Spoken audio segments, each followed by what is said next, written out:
Hey everybody, how you doing? I'm Paz, Rising VTuber and artist. Please ignore the ominous bar over my head. I'm not sure why that's there. That shouldn't... I'm not sure why that is there. That shouldn't be there. Could I... Window size 0... Can we... Hang on. Can we... Where is... This is ridiculous. Okay, wait, no, there it goes. Why... Why did it show up? You know what? Whatever. Anyway, we're going to be doing a few different things today. So my first idea was to just have a blank canvas where I would do some bullshit, but then I realized I've run out of... How do I put this? These schedule arts that I do. The only one left, the only one that I have left is this one here, which was based on this one Irasutoya image of a guy getting speared by a stock market falling, and I feel like it's too negative to be... How do I put it? Like, it's too negative to be like a weekly announcement thing. This one's gonna need to be for a week where I take the week off. You know what I mean? I can't be getting speared by my phone on a random Tuesday for no reason. It has to be like I have to I have to maintain the mythos. So that's one of the things that we're gonna do today. Once we get that done, we're gonna move on to sketching random bullshit. And honestly, there's a couple of things that I want to do, but we'll try and fit everything in. I'm hoping to go for like maybe 3 hours today. I don't know how long I'm going to be able to keep up. It has been a minute since I've streamed. So I'm very... This is also going to be very exciting. I took last week off, and this week I started on Sunday. So really, it's almost been 3 weeks since I did that stream with Ryan. So this is gonna be fun. I had to get this picture of the Scooby-Doo bit. This is a legendary bit to me, where they have a caveman encased in ice, and somebody edited it so that they keep repeating the phrase in various ways. Like, boy, am I glad that he's in there and that we're out here, and that we're in here and that he's out there, and that he's the sheriff. But then what I want to know is where's the caveman? It's the little things in life sometimes. Okay, sophisticated is definitely not the word for it. I have... Okay, things like this are very hit or miss for me, because if I find them a little bit too stupid, I don't really enjoy them. But if they are like the precise correct amount of stupid, I enjoy them tremendously. So like I said, very hit or miss. Then again, it is surprisingly easy to make me laugh. So I think if you can't make me laugh, that's really more on you. Like, I will laugh about any old bullshit. Today I thought to myself, if you're not fucking with me, you're fucking against me. And that like sent me into a giggling fit for a solid 30 seconds. I am not a difficult person to impress with your humor. At least I don't think I am. I might have more refined taste than I think. You know how it's like when somebody says, "Oh, I'll listen to anything," you know, for their music taste, but it's you know, you look at their actual music taste, and it's very clearly not... You know, maybe they have a slight misperception of their own tastes. Because, like, it's not wrong to say that they like everything, you know? It at least means that they're willing to give most things a try. So I think that's beneficial.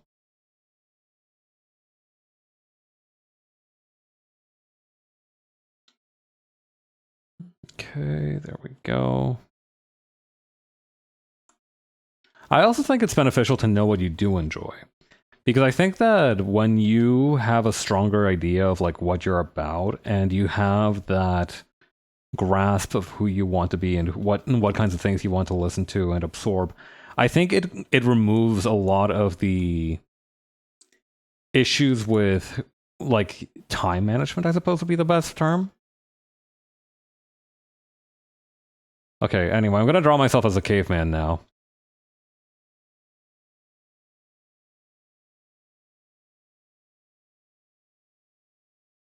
What? You know what? I will say that you don't see cavemen these days anymore. I feel like we used to have a huge thing for cavemen as a culture. We used to be really into the idea of cave people. But I think over time, you know, we had the Flintstones. You couldn't have a cartoon without featuring a caveman in it to some extent. And while I don't think it's necessarily a bad thing that they've died out, I do think it is indicative of a greater tonal and cultural shift.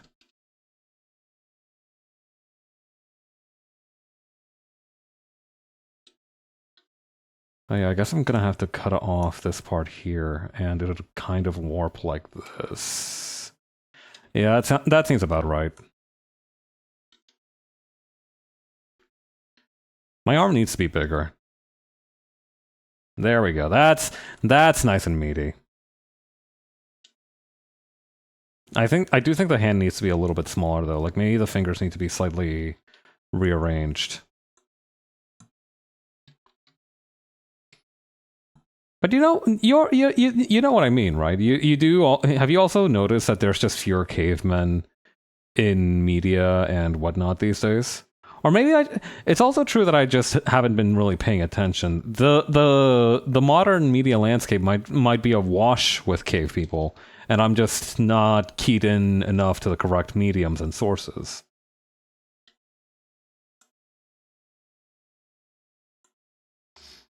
This is all to say that I'm not looking forward to when we finally run out of ideas and eventually have to see somebody try and make a Flintstones live action adaptation into like a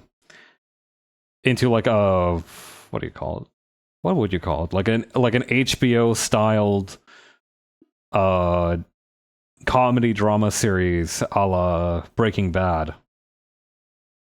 I feel like we're like maybe 2 or 3 years away from that happening.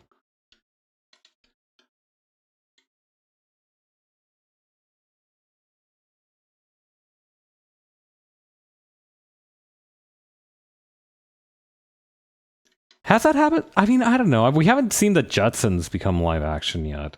So I don't know.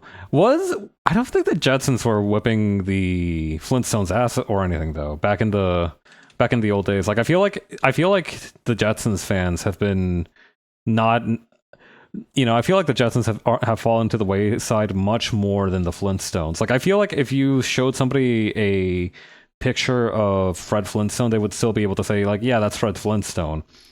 But I feel like not enough people would know about the Jetsons. Again, I don't know if I'm actually cooking here with what I'm saying. It feels right though. Like the thing is, I can't verify any of the things that I'm currently saying, but they feel correct.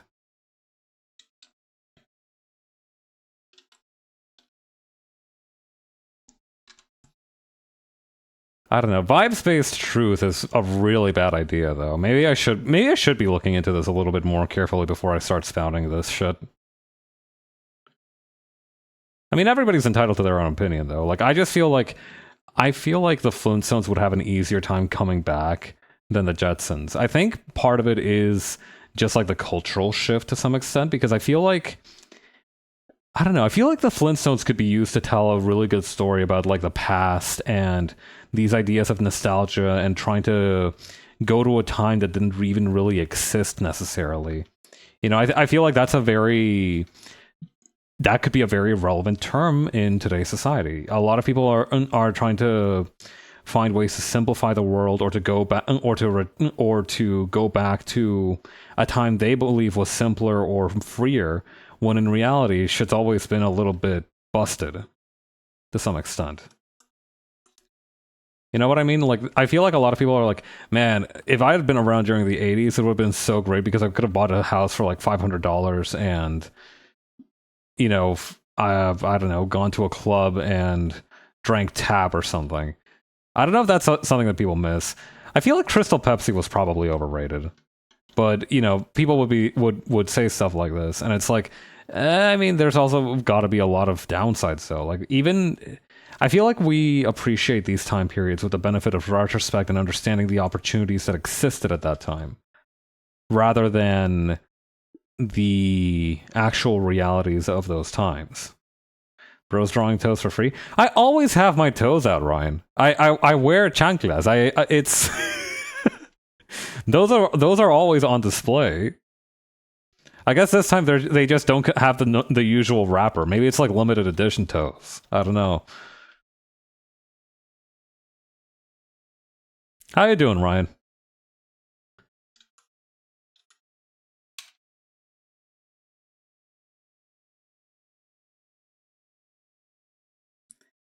Yo, wait, what if I made my caveman version have like saber-toothed tiger fangs? Doing okay? Hey, that's good to hear. How's the write-up for the PMP campaign going, by the way? I'm really excited to take a look at that once you have that together.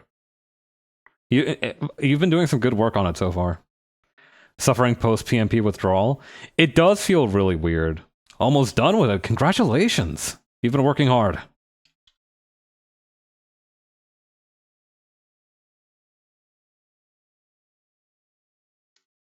Dude, wait, Sabertooth, or like this makes me look more like a seal, but that's also really good though.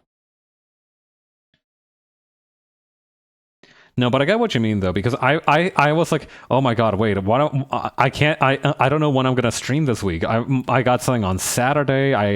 I can't stream during any of my weekdays because of because of the conditions at my job. And I'm like, wait, I don't have PMP anymore. I don't have a scheduled hangout time with my friends who I love very dearly.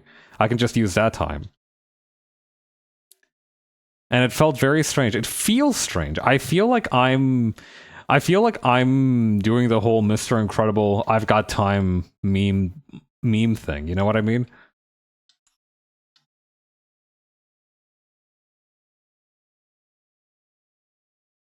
I think I would wear a tiger pelt if I was a caveman. Gonna sit in the call tonight just to feel something. Also, I do have some unfortunate news in that I think I need to maybe rework some of the angles of the ice cube because I feel like maybe I need to like because I feel like it's currently not in the center and that's bugging the heck out of me.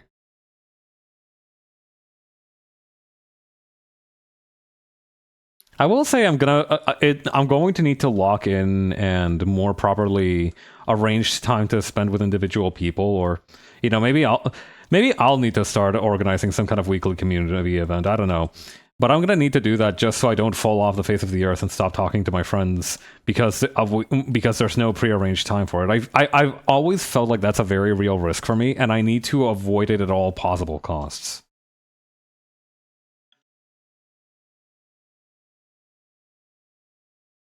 It is difficult because like you meet new people or you talk to people that you know, and it's like you want to say something or talk to them a little bit, but it's like at the same time you feel shy isn't the right word, but it's a little bit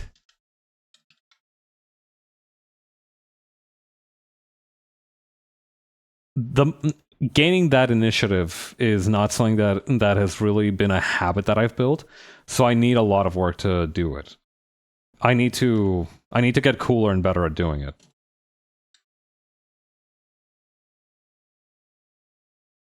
Or at least I want to be better at it. I think a lot of it has to do with just how busy I am normally, which isn't really an excuse. You should still try and make plans because then you can even if you can't hang out that week, you can still like make a plan and say like, yeah, if 2 weeks from now we'll have a little call, we'll have a little chat, catch up a little bit, have the coffee, the whole thing. But am I glad that Pabs is frozen in here and that we're out there? Achiko, you got it. I am so glad you got it. Simply come up with a 2-year long tabletop campaign as an excuse to hang out with people. Uh, that wasn't my first choice, but if it's what you gotta do, it's what you gotta do. God. I feel like I love the sheriff, he's in there and that we're out here, but because it doesn't really overstay its welcome.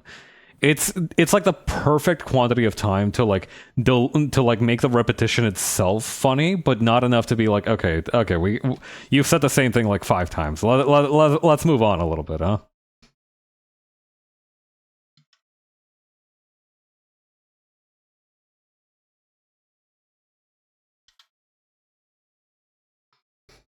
How you been, Hachiko? How's tricks? I don't know, Ryan. What if you had to create another 2-year long campaign? What would you have as the basis for it?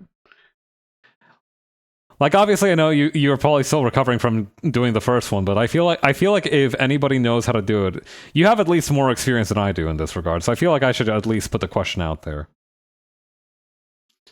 Fuck it, we'll we'll just do a Sentai one this time.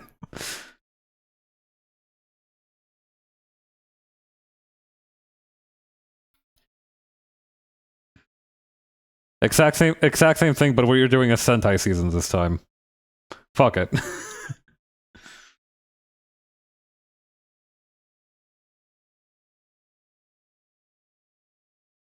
I guess it would depend a lot on the system we'd use.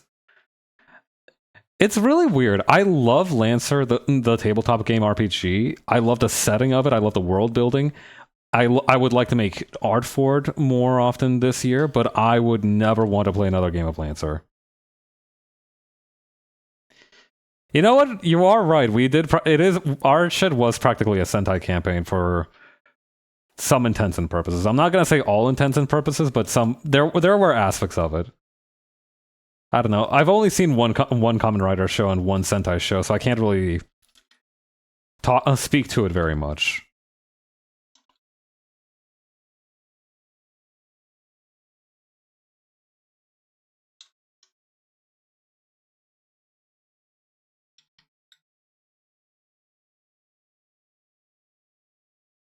I do feel like one of my favorite parts of PMP was just how much aspect of slice of life it had in it.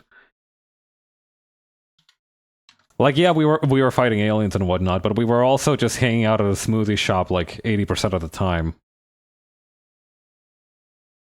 My player character's bum ass is just chilling in a blender for like 80% of the non-fight runtime.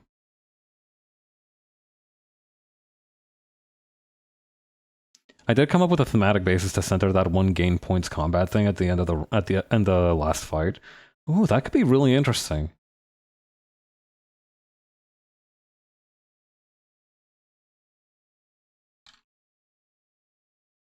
It is really funny that a lot of my favorite interactions were between Jamie and Pavilion, because I just love the dynamic of like this very traditionally naive and sweet space alien hanging out with like the most jobless dirtbag stoner you've ever met in your life.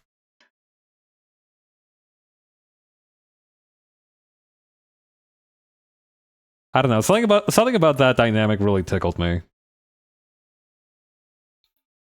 One of the things that I'm hoping to sketch out today is maybe an update to Pavilion's design, both in her casual clothes and in her transformed state. We'll see though, but I've been spending a little bit of time on this one already. Also thinking the combat could be for a digital world thing, specifically like Gridman and Code Lyoko. Ooh. What was that one movie that I haven't watched, but I remember vaguely the name of? I think it was called Summer Wars, where it had a similar idea of like people using online avatars to beat the tar out of each other.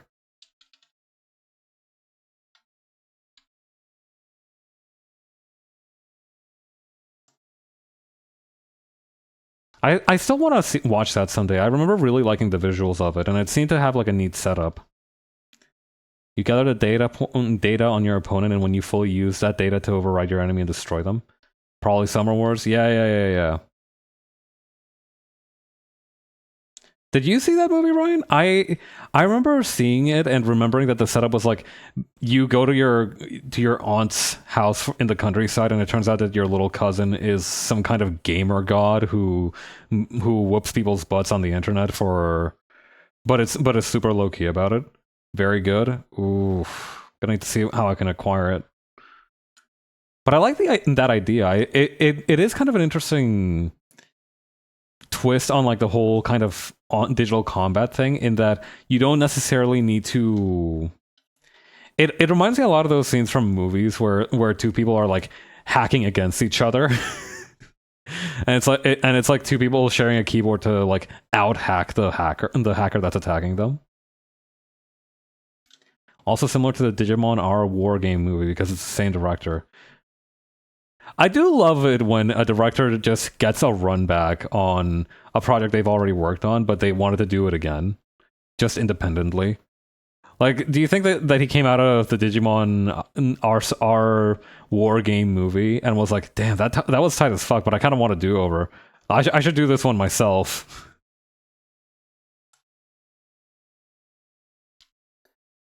I don't know. I feel like more people should feel creatively entitled to do that.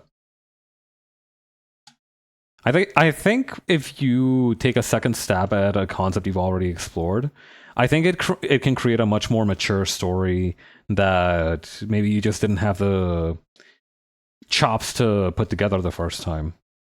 I don't even know why he did that. It's not like that movie felt compromised to begin with. It's weird. Maybe he was like maybe he took the if it ain't broke don't fix it approach to things. You know what I mean?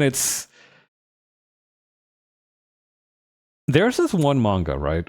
Blue Period. I don't know. It is one of those mangas that is about making art, and I'm not fully caught up with it. I dropped off on it a little bit after a few arcs in, but one of the things that always stuck out to me was this idea that like once you create something that is creatively magnificent, one of the biggest challenges isn't one-upping yourself, but rather it's avoiding repeating yourself using the same subject. Because once you find success with something, it's very difficult to not rely on that formula for success. You know, it's part of the reason why, like, con people or, like, fraudsters usually return to the same type of fraud time after time. It's because that they know that it works and they know that they've pulled it off before, so they feel comfortable going at it again. And so I'm wondering if maybe that's a situation instead where he was given the freedom to do an independent movie and maybe he was just like, oh shit, okay, what do I do? I mean, the last time I did this, it went pretty good. Maybe I could do something similar. And, you know, you accidentally just do the same thing. It can happen. It can happen. And it's a little bit upsetting when it does. At least I find it upsetting when it happens to me because I want to feel like I'm doing better than I was before. And when you are in a situation where you're accidentally making the same thing again, you are not really giving yourself that opportunity for improvement.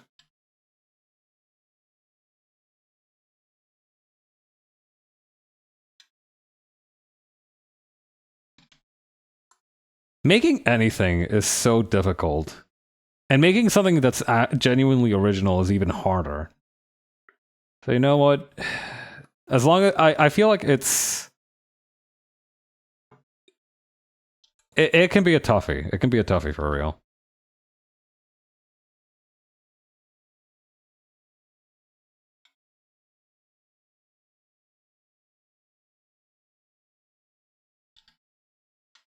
All right.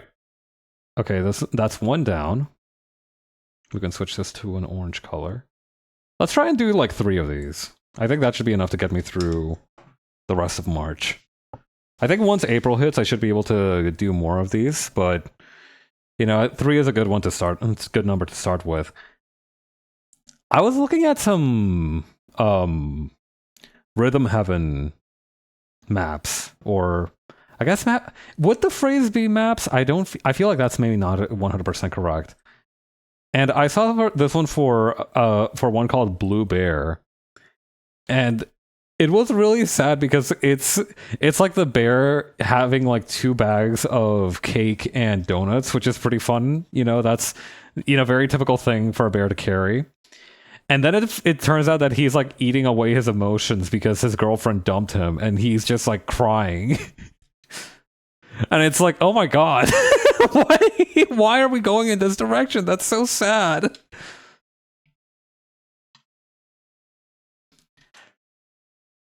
Anyway, mine isn't going to be sad. It's gonna be me just eating these because I love cake and also donuts.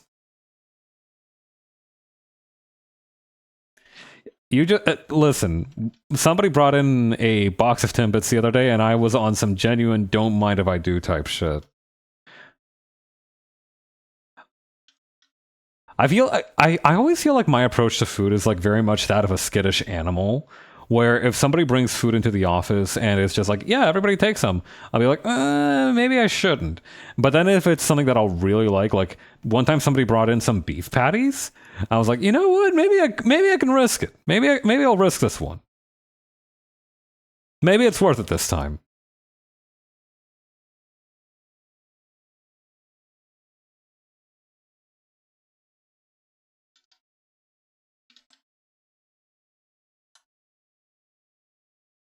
I am simply mystified by the fact that the bear seems to have frosted strawberry shortcake in one of the bags and is somehow able to squeeze it out. That is very impressive control.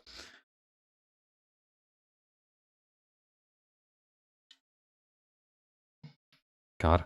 I need to start getting more time on the weekends again. I feel like between some errands and stuff that I did on Saturday and being out of commission until noon today because of the time zone, because of the daylight savings time, I feel like I've been cheated out of having a proper Sunday.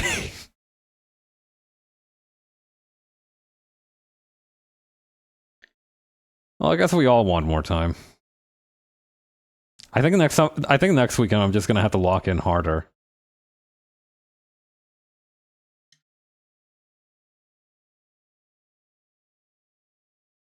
Okay.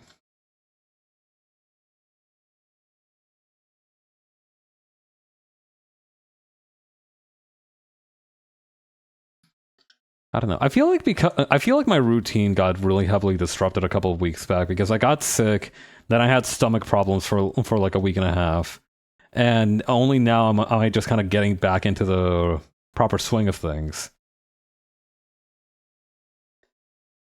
And I don't know. Maybe I'll feel more like myself once I get that routine back.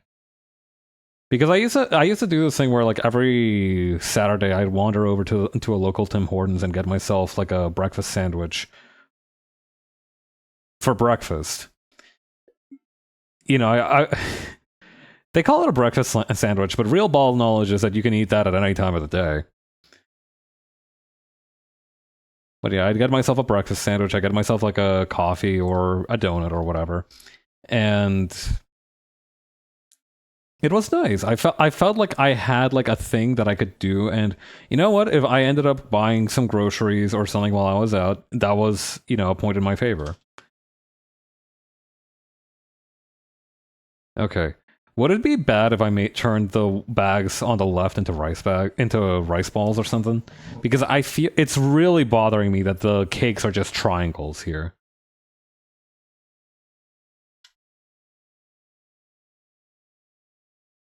I feel like maybe not rice balls, like maybe empanadas? I do like myself some empanadas.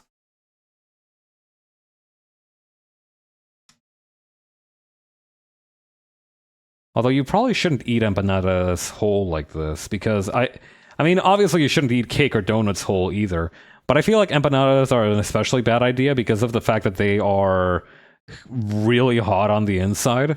So you would definitely end up with a burnt tongue or something.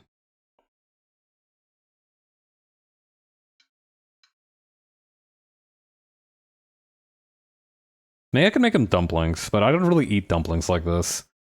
For me, I gotta eat dumplings with rice. I've made gyoza a few different times using these frozen dumplings that are at my Asian goods store, and they are pretty good. The brand is called Bibigo, and I immensely enjoy whenever I get a chance to cook those up.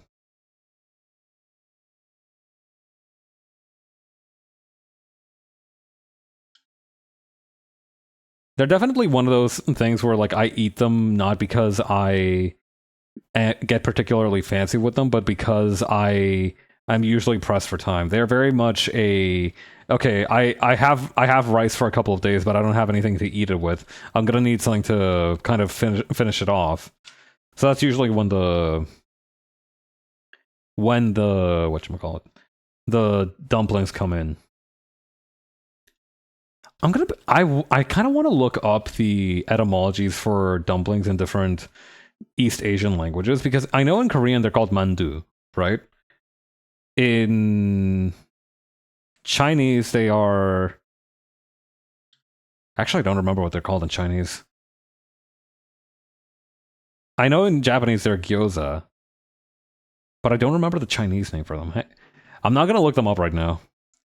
In Spanish they're called... I already have empanadas! Also, hi, Rev. How you doing?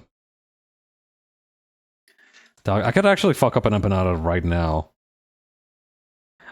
You know what? I could actually probably make empanadas at some point soon. Last year when my oven broke down, I had actually frozen some beef and some cooked ground beef and beans to stuff into empanadas for later. And in the time that it took to fix my oven, it has been like months since that has been frozen. So I think I might have to... I might need to throw it out and start anew. I don't know. Frozen cooked food doesn't really have a particular expiration date, but I feel a little bit nervous whenever anything's been in the freezer for too long. I had 2 cheese empanadas for breakfast yesterday. Yum, bro. No kidding. Goddamn. Listen, the empanadas that I can get where I live are beef, pork, and like mushroom and cheese. And don't get me wrong, they're good, but listen, sometimes you really just want a cheese empanada that's gonna burn your mouth. Also, I dropped some crazy branding rod in your direct messages. My apologies in advance. Hang on, let me take a quick peep. Okay, it's Deadlock Brain Rot. I can stomach it. I feel like I'm somewhat insulated from Deadlock Brain Rot because I haven't actually played Deadlock.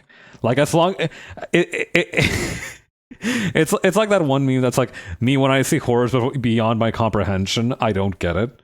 I feel like the reason that I can like safely consume these without getting affected by them is because I don't know a damn thing about Deadlock except some of the characters' names and the fact that some people want to hunt them for sport.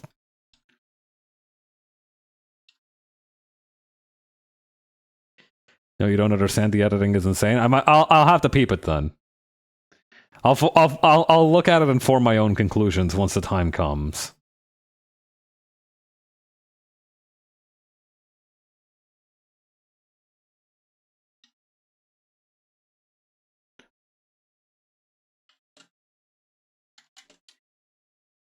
I do like the fact that now that Brain Rot requires some degree of editing.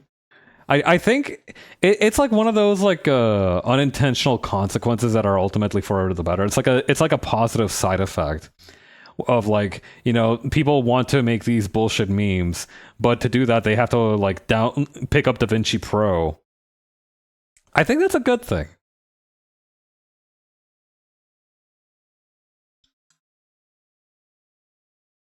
You know, you're learning even if it is to cause other people brain damage. I do think at the end of the day, you're still learning a new skill, and that's something to be celebrated. You're creating something that is outside of yourself, and I think that's still a valuable and noble cause.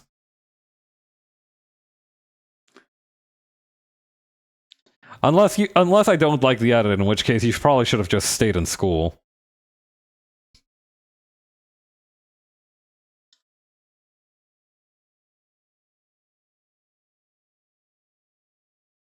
How hard is it to draw a fucking circle? There we go.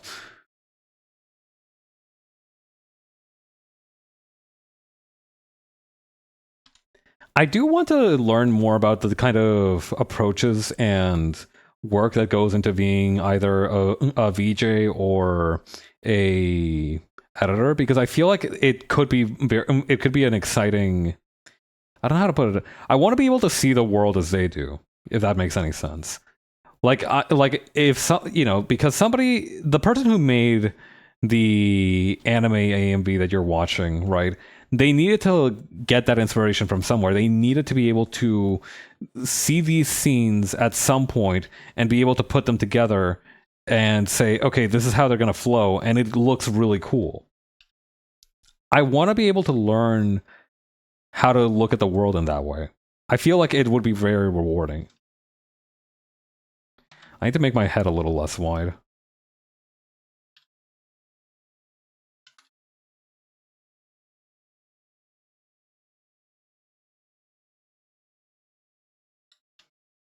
I think I might need to move my mouth even higher a little bit just to really communicate the fact that this is me not screaming, but having my mouth open to catch the donut. I don't know. Ralph, you're kind of into editing, right? You know, you can just ask me. I do have a degree in animation. I was gonna say, you do editing and you know stuff about animation. Maybe I'll have to pick your brain sometime.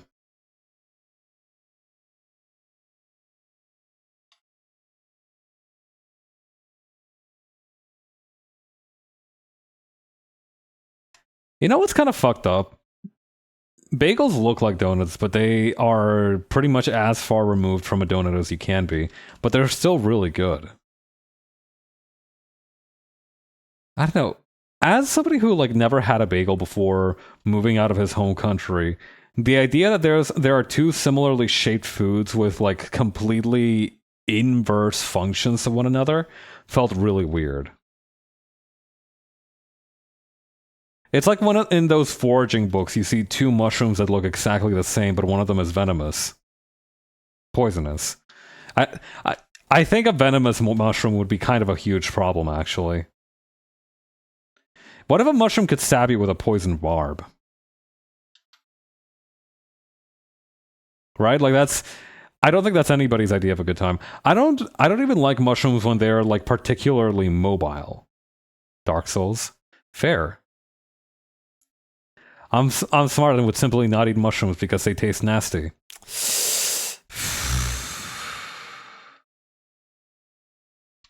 It's an admirable attempt at rage bait, but you're not gonna. You won't taste my wrath today.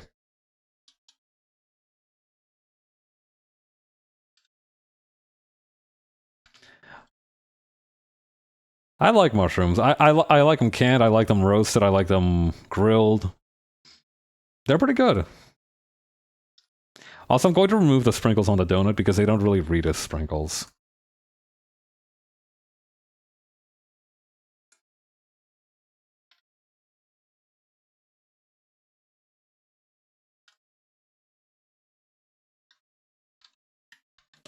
Okay, and then shrink this down, and...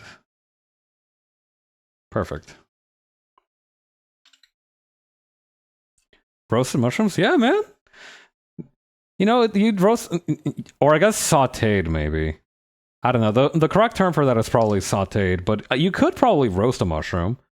You know, I imagine that's kind of how they do those burgers that are like a huge mushroom instead of the patty.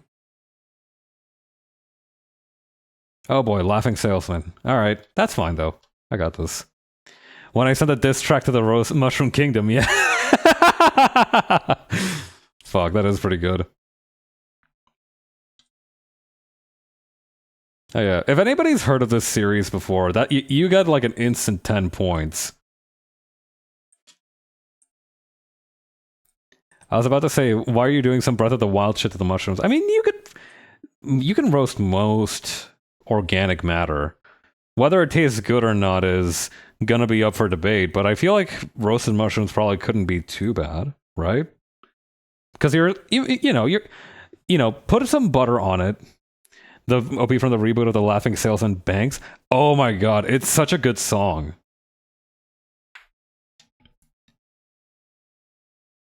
Okay, how am I gonna do this? You know what?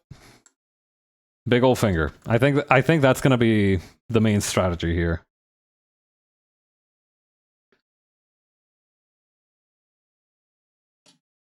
I do like the Laughing Salesman because it is basically the Twilight Zone, except instead of Ron Perlman narrating to you the circumstances of the scenario, it's some fat chud in a suit that's that's out to ruin your fucking life. Fucking awesome.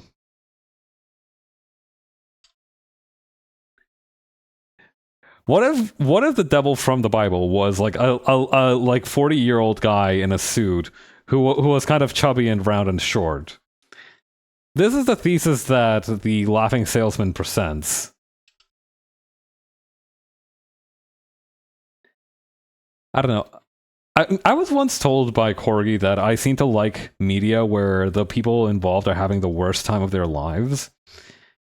Or like the worst day of their lives. And The Laughing Salesman is like entire episodes of this happening to someone. Literally, the formula for each episode is person is having some kind of issue or has some kind of insecurity that they are experiencing. In comes this guy, I forget his name, and he offers them what is effectively like a Faustinian bargain, being like, all right, I can solve this problem for you, but you need to follow these very specific rules, or else I'm going to fucking get you.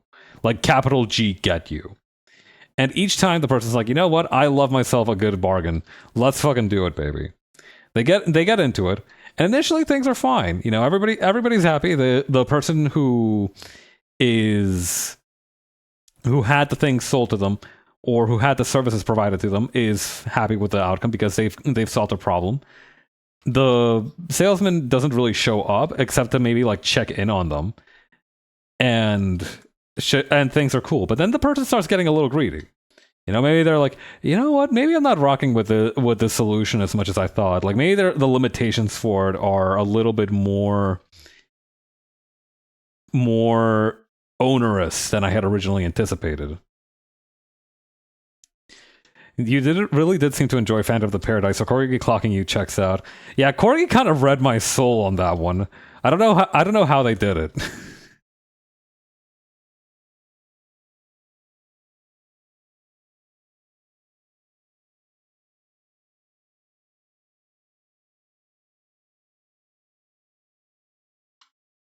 Should I straighten my teeth for this one time? No, I think this is fine. I am going to make my lips just a little bit plumper than usual, though.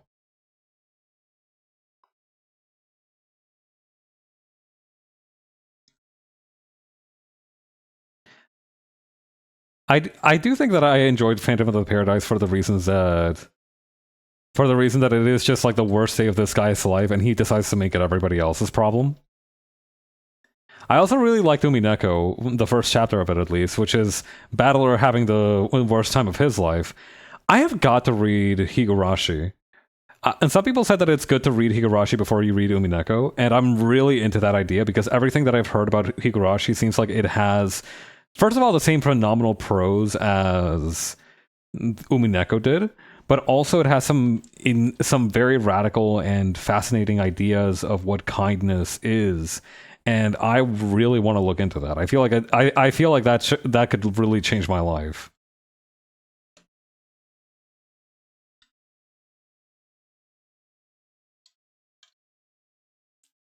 Genuinely, I have, from the one episode of Umineko that I did end up playing before I decided to go through Higurashi first, I have like 50 screenshots just of dialogue and conversations between the characters that I was like, yo, this is banger. Like genuinely, every single one of them was like that gif of somebody writing on a piece of parchment with their quill on fire.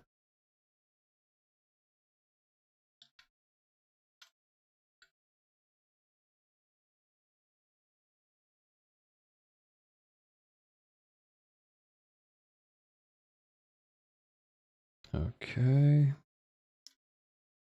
Just connecting and disconnecting certain parts here.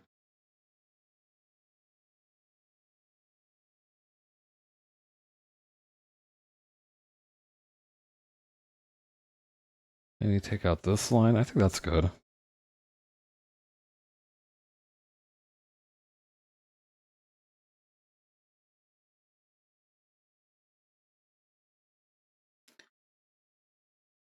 You know, I do want to maybe dabble with the idea. Now that I'm kind of coming up on the kind of last month of this torture nexus that my job has had me in. I am trying to think about like the kind of things that I can accomplish. But what complicates it a little bit is that right after I get out of the torture nexus at work, I'm going to be put into an entirely different torture nexus for the next couple of months. But unlike the one at work, this one doesn't have strict time requirements. It's just that if I don't do it, I'm going to be cooked. But at the same time, I keep flirting with ideas like, what if I debuted an alternate outfit that I actually used? having the promise of having free time after a period of a lot of like immense activity, and knowing that you're going to need to occupy it with something else is like it's so fucking Tantalus coded. Like they're so it's so cruel to make it subject someone to it. But I think part of it will just need to be me taking that initiative. I had talked earlier about how it is important and really necessary to maintain friendships to actively seek out the people that you know that you're friends with and that you like to spend time with and invite them to do stuff with you. And that like I said, that doesn't really come. I don't imagine it comes naturally to anybody, but a lot of people are able to do it because of practice, and I want to be able to cultivate that practice. And I think part of it is also just going to be me learning to live with the uncertainty of, okay, even if I don't manage to accomplish a whole lot, I still want to be able to organize things. I just need to commit myself to them. And I think from there, everything will work out, because I found that if I commit myself to something, even if I am very busy, if I have that committed, if I had that commitment in place, especially if it involves other people where I'm saying, okay, I will do this thing with you, I find it much easier to fulfill that commitment. And I imagine that this is a very common experience. I don't imagine that this is a unique experience to me by any standard. But yeah, I think part of it is just gonna need to be me fooling myself into starting that cycle and just having 5 different fucking things on the burner at the same time.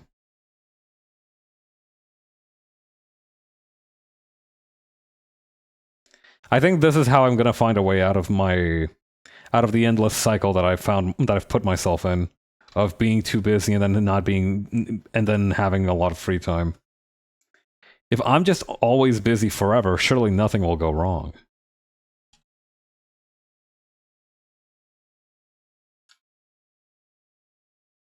The length of the belt and the tie still doesn't seem right here. Let me just hike these up a little bit. I think the dimension of the belt is also messing with me a little bit.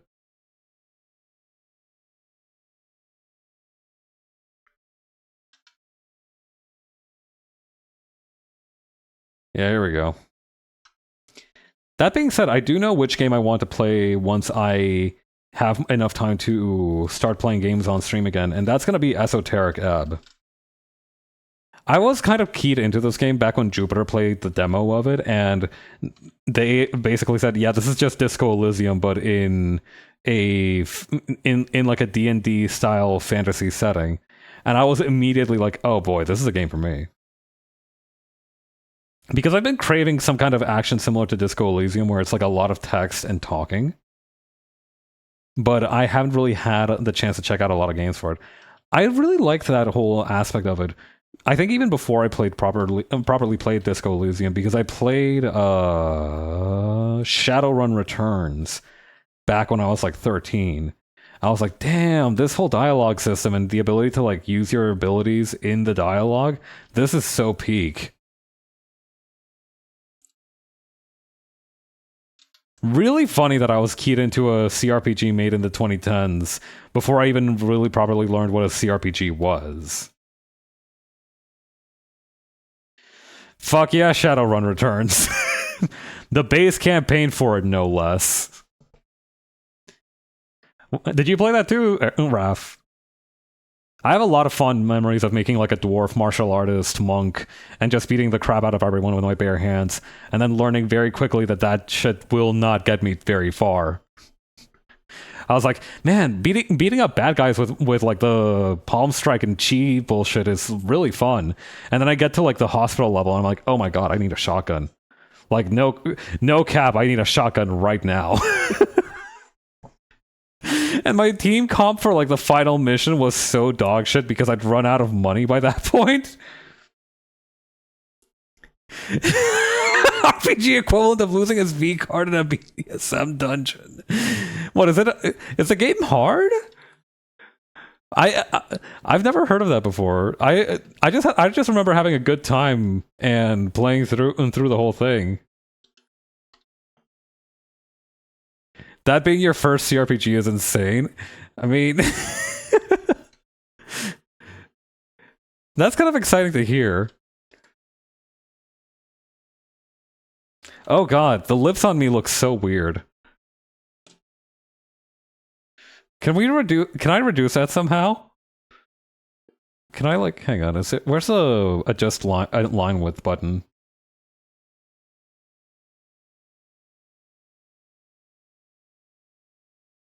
Yeah, let's just kind of make those a little bit more low-key. Shadowrun isn't hard per se, it's just very complex, especially if you do rigging or hacking. Okay, but this wasn't like a TTRPG though. This was like everything was like on the computer basis. Right? Like I wasn't playing it with people. I was just playing a computer game.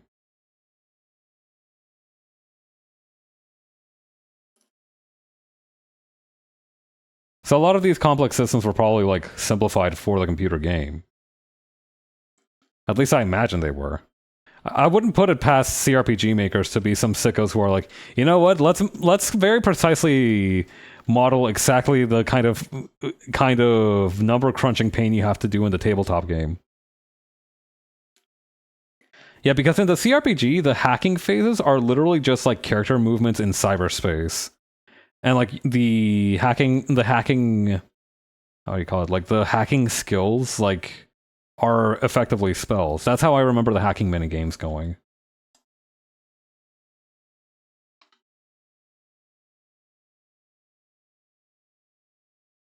Oh, they simplified the shit out of that. Yeah.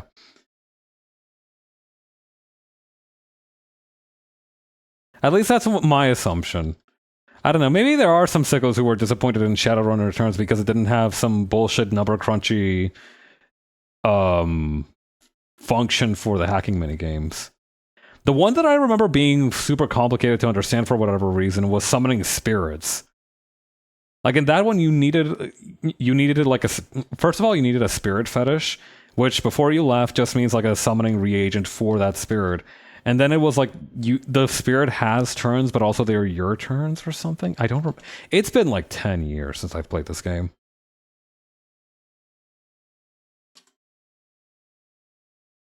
I think if I had played like a Shin Megami Tensei game before playing Shadowrun Returns, I probably would have been able to capture or understand a lot of the functions a lot more effectively, but I don't know. I was 13. I didn't know what the hell was going on. I didn't like playing Magic Caster, so a lot of what I did was just running around the map and trying to get enough money to get better equipment so I could shoot people good with a shotgun. Hacking and magic and all that were in the same were in the same book in the TTRPG, but it was so much. It was its own separate book. Jesus. People play this game?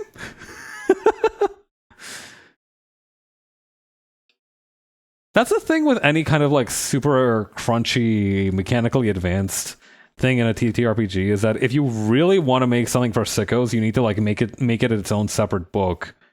And then everybody will still whine about it and having to use that separate book.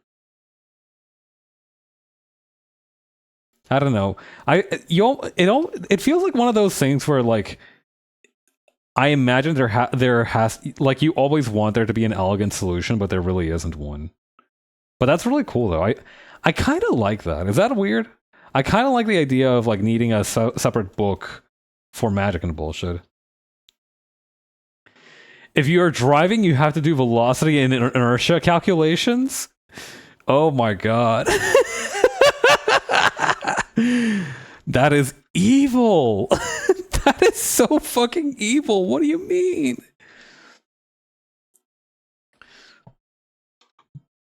Bro. This is also why I can't...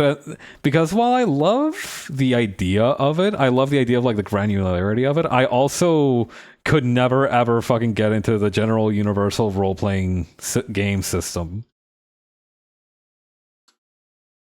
Like that shit sounds like it was made for somebody who definitely isn't me. Like it was made for someone, but it definitely wasn't made for me. And like the thing is, like it has like a light version, right? Like it has like a simplified version of it from what I've heard that is fairly easy to get into.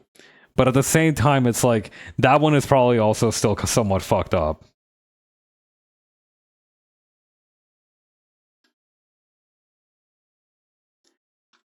Like, listen, if you try to make, you can refine arsenic, but that's not gonna make it less toxic.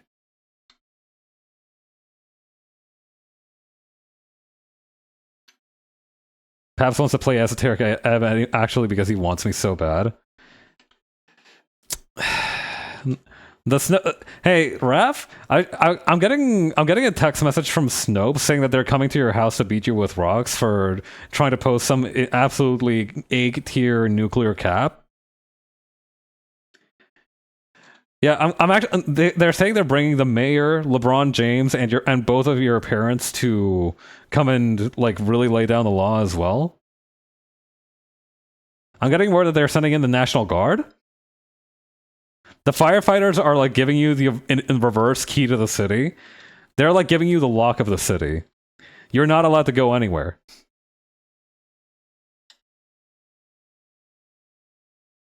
Raph, I'm getting word that Godzilla has just showed up and started shaking its fist angrily in your direction. Do you have any comments on this? Do you have anything to say that you might want to take back or to explain yourself? Yeah, brother, we're putting you in the chastity cage of the city. Like, permanently.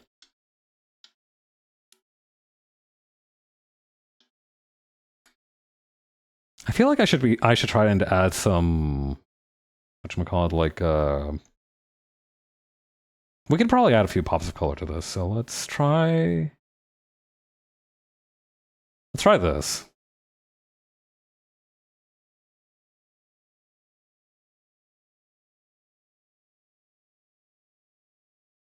I don't know. Is being in the chastity cage in the city just really kind of just the same thing as that whole thing with the stocks and the pillories that they used to put people in? I feel like they're at least comparable to some extent.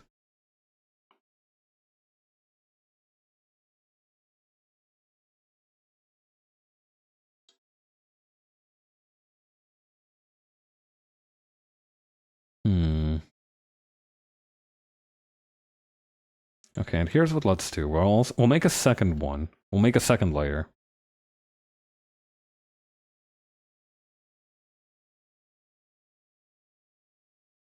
Maybe like this area here would be good.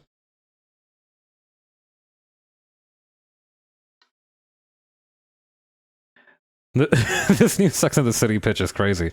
We are very emphatically not letting you have sex with the city. That's the whole kind of point of this. Like categorically, sex with the city is the one thing you're not doing. Hey, Grand Blast, great time for you to come in. How you doing?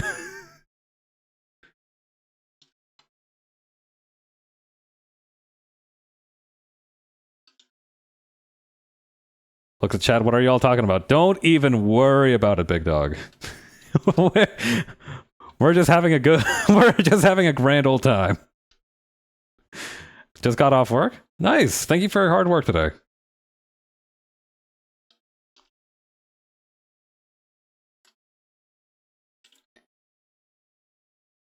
Actually, okay. If this isn't too personal of a question, what do you do for work? What is your job like? Because I've complained a few times about my job where I have to look at Excel spreadsheets and think about blowing people up with my mind. But I'm kind of curious to know what you do for a living.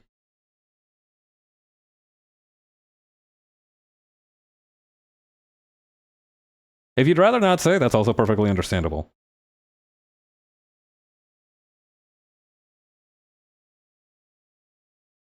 Oh, hang on. I need to bump up the frequency, decrease this. That doesn't really look that good from a distance. Let's just go with this. Or maybe if I use the rough eraser. Generally don't share IRL stuff, but this place is chill. Hey, listen, like if it's your policy not to do that, don't. I sell stuff at the market. Oh, that's nice. That sounds like a very rewarding job. Thanks for sharing that. Actually, I might just make the tie and the ribbon on the hat a solid black. Oh, that's weird. Why is it doing that? Alright, let's try this. There we go. Alright, I think that should be good for the calendar art. I think having three little things to post in the future is going to be sufficient for March. So let's move on to the next segment, which is going to be just doing free sketches of random stuff that I wanted to do. First of all, I need to... Okay. I'm gonna share some context for some circumstances that I have found myself in. And I kind of want everybody's input, maybe. Not because I'm necessarily conflicted in this, but maybe I don't fully understand. Actually, you know what? Let me set... This is a kind of a personal conversation. Let me set a little bit closer to the camera. There we go. So, I'm going to talk a little bit about the circumstances that I found myself in, which is that I got invited to a furry Discord server. I am not a furry, but I have been invited into a Discord server with furries in it. It's not a kink thing, for me, at least. And listen, I think it's fine to I'm wondering, like, to what extent it would be fine for me to just have, like, a backup fursona. Like, I'm not going to use it for myself. I don't think it would be a true representation of myself. Because I don't really... I like having, like, a human heart. I don't identify with a specific animal. I've been trying to think about, like, a fursona that I could make of myself, effectively. So, like... I guess I don't really know if I have a question. I think I just needed to get that out there to explain why this is happening. I think being a Ricona surrounded by fursonas is a lot funnier. Yeah, all the same, I still want to have like a fursona that I could have as a backup.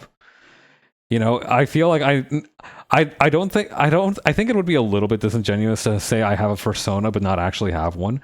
But I feel like if anybody catches me lacking, I want to at least have one in my corner. There's furries, scalies, and you, what we call a staple crappie. Wait, staple crappie is so... That's actually kind of cute, actually, for a term. I don't know, I find that very endearing. Wait, I love that. But yeah, I've been thinking about... So I've been actually thinking about, like, trying to make a fursona just in case, if that makes sense. Like, I'm trying to do prepper shit, but for a fursona. Which is probably one of the strangest circumstances that I think you can make a fursona in. I don't feel like people generally make one just to have one on hand. But this is why I suddenly need one. This is what we're going to be doing today. So I gave it some thought, right? I might actually have two. So has anybody seen a golden mole before? Has anybody had a chance to look at what a golden mole looks like? Because they're pretty awesome. So this is the idea that I have for my fursona, is it's going to be a golden mole. Because it doesn't have eyes, it has a mouth, has a nose, which I personally don't have, but you know what? We all make sacrifices. I feel like this is just a pretty good, accurate representation of, like, my Ricona as a furry. The fucking mole! It's the fucking mole! In the same tone as, like, it's the friggin' bat! I'm gonna drink some water, hang on.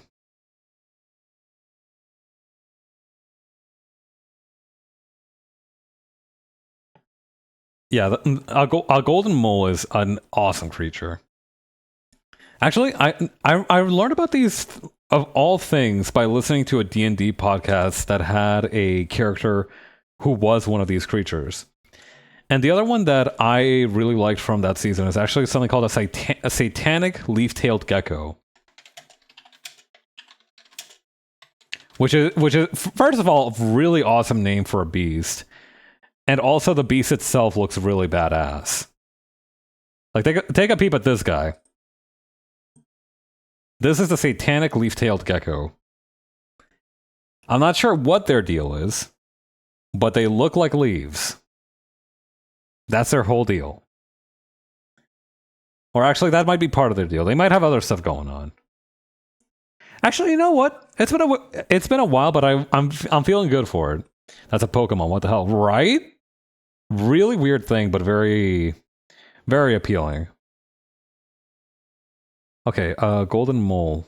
Let's crack open the Wikipedia article for these two. Actually, let's get into some classic PAPS activity and derail a conversation to go look at a Wikipedia article.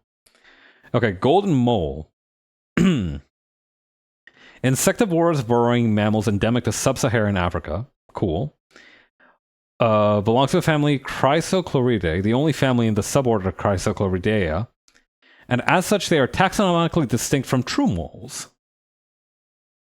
Okay, interesting.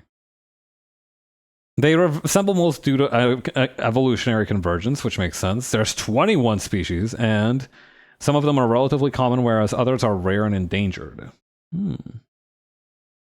Oh, look at this little guy.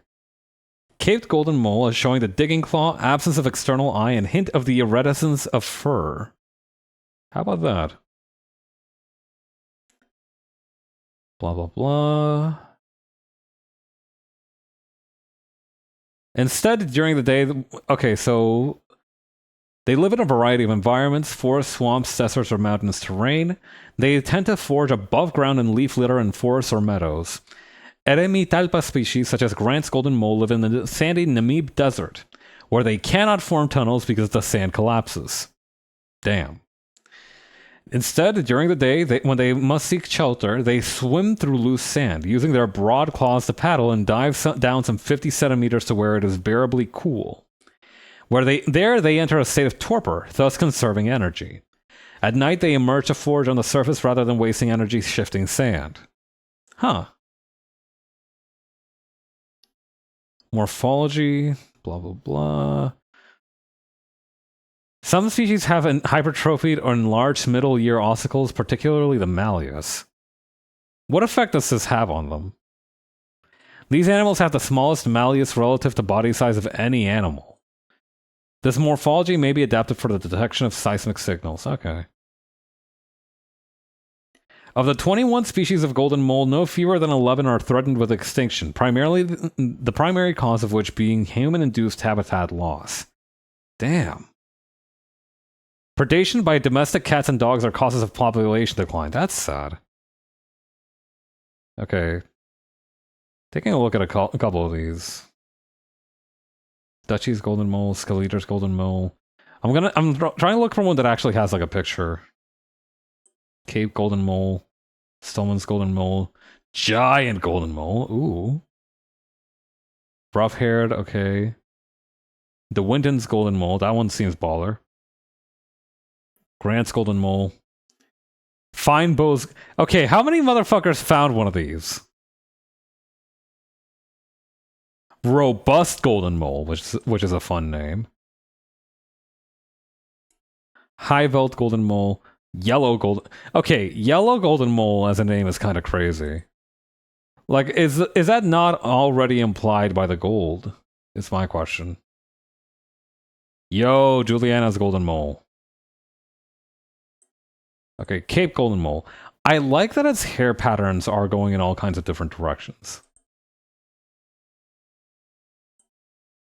Giant golden mole. Small... is. Okay, the contrast between these is kind of cracking me up. The giant golden mole is a small mammal. These dudes are tiny. Okay, I'm done talking about personal stuff, so I'm gonna back up a little bit. There we go. At 23 centimeters, it is the largest of the golden mole species. Okay. The name golden comes from the Greek word for green gold, the source of the name of the family, Chrysochloridae. Huh, okay. The wind's golden mole. Okay, this guy's got it going on. This is like the platonic ideal of golden mole for me. Critically endangered though, which is really a shame. Okay, Grant's golden mole is of least concern though.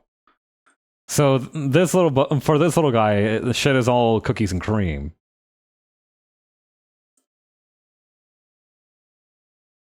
Grant's golden moles have long, silky fur, which is colored gray on cubs and sandy on older animals. Oh. In contrast to many other golden moles, Grant's golden mole rarely builds lasting tunnels. It swims through the sand just under or on the surface while searching for food. Oh yeah, I remember reading about that. This guy looks so busted. Like like the matted fur and the dirt on his face. This little guy is not as clean looking as the other ones.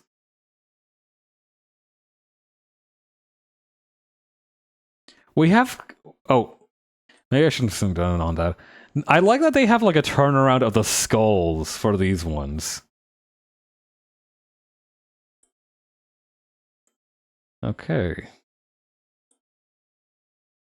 These two look pretty...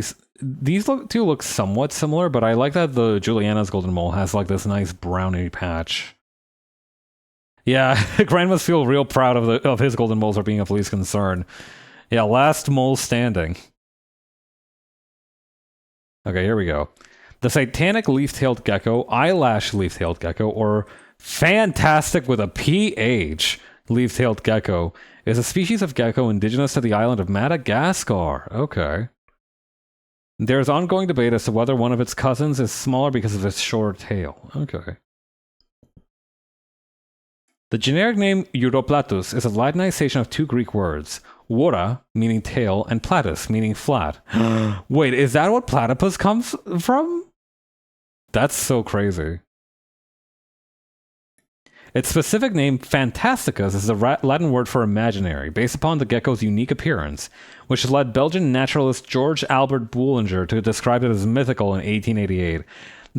Okay, we give ancient explorers and people like Pliny the Elder a lot of shit for attributing magical stuff to conventional animals, but I'm gonna be so for real. If I saw one of these little things, if I was some Belgian guy who had never been to Madagascar before, I would have been like, oh yeah, that's like a tiny dragon. For sure. Okay. A nocturnal reptile with suitably large eyes, the leaf-tailed gecko moves about its rainforest habitat at night feeding on insects. Okay, so very typical reptile behavior. Adhesive scales under the fingers and toes and their strong curved claws enable them to move adeptly through trees. The leaf-tailed gecko is somewhat of an expert at avoiding predators. That's a pretty fun description. Somewhat of an expert at avoiding predators, not only through their incredible mimicry, but through a number of behaviors.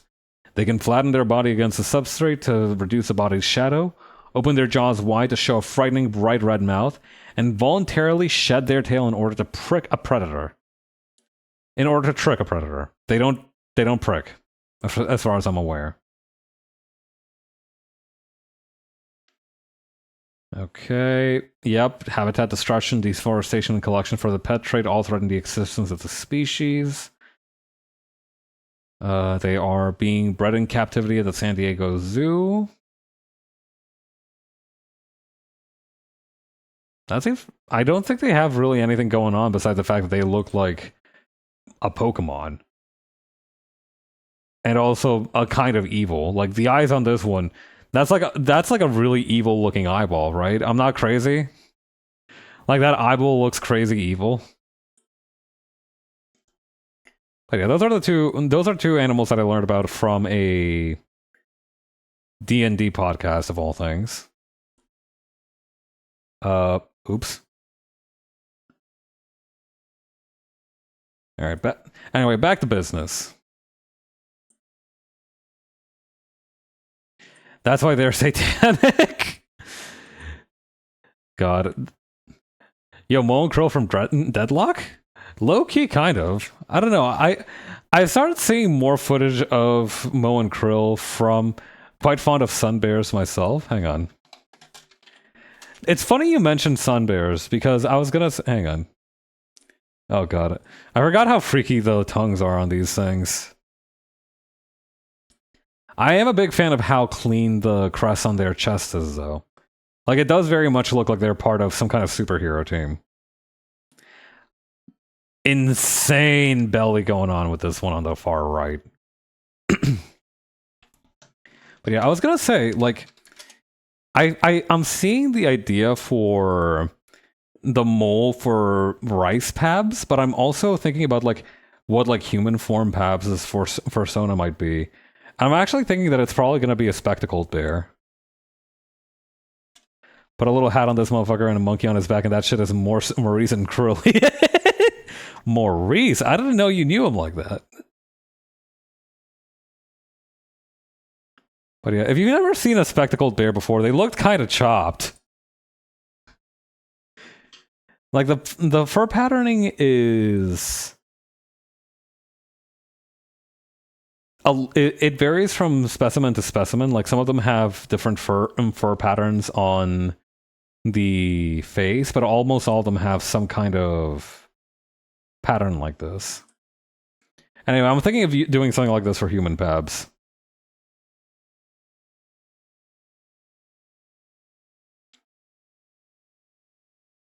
Mohammed and Kareem. Good for them.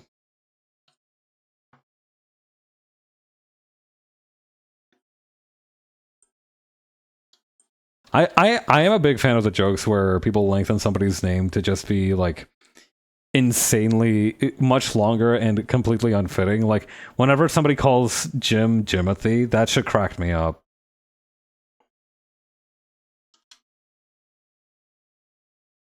And you know what? Since we're trying to, like, be relaxed on this one, I'm thinking we're probably just going to use the Millipen for the line art.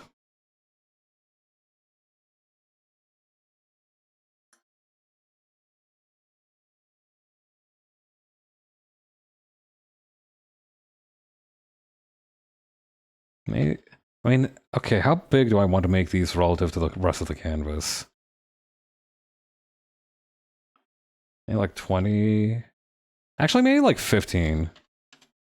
15 seems like a maybe good brush size for this. Or maybe 8. Nah, 7. Let's do 7. Unauspicious numbers. The bear looks chill, though. Do you think he knew his pick was getting taken? The bear is kind of hitting that pose really cleanly, though. Like, one paw over the other, the casual elbow in the crook of the tree. I think Rode knew he was being photographed.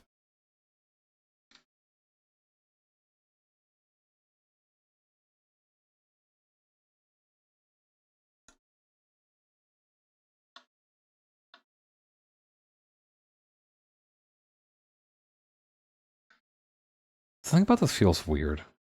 About drawing like this. I don't know, maybe it's because I'm freehanding everything. Okay, so the structure of the nose for this little guy, it's almost like it's a little sausage wrapper, isn't it? It's like a little... It's got like tubing on the sides of it. I've never really thought about how moles' noses work.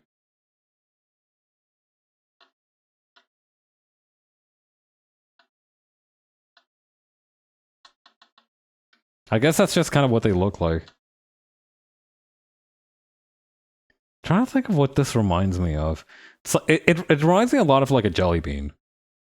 I think that's it.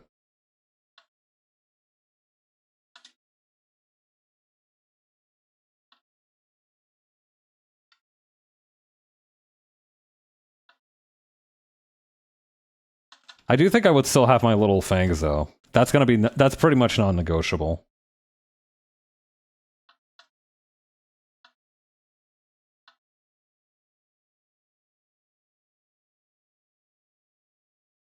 Actually, I did have a question, Raph. You probably know this. Are Mo and Crow like dating, or are they just like work friends? Or just regular besties, platonic besties? Because I know what they look like, but I don't know like if like they are in an actual relationship. If that's kind of the vibe here. I feel like I see a lot of people, a lot of married couples throwing hands in deadlock. Like I feel like every other person fighting in there is like married and talks about like their spouse or whatever. I don't know why. I don't think that's actually true, but I feel like I've seen a lot of it.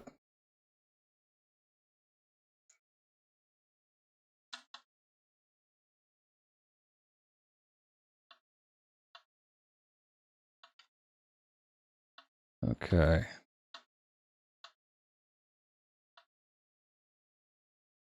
I do like that this somehow makes me more bald than I already am. Canonically, they are like the fucking goons, but everybody jokes and says they're married. That's kind of sweet.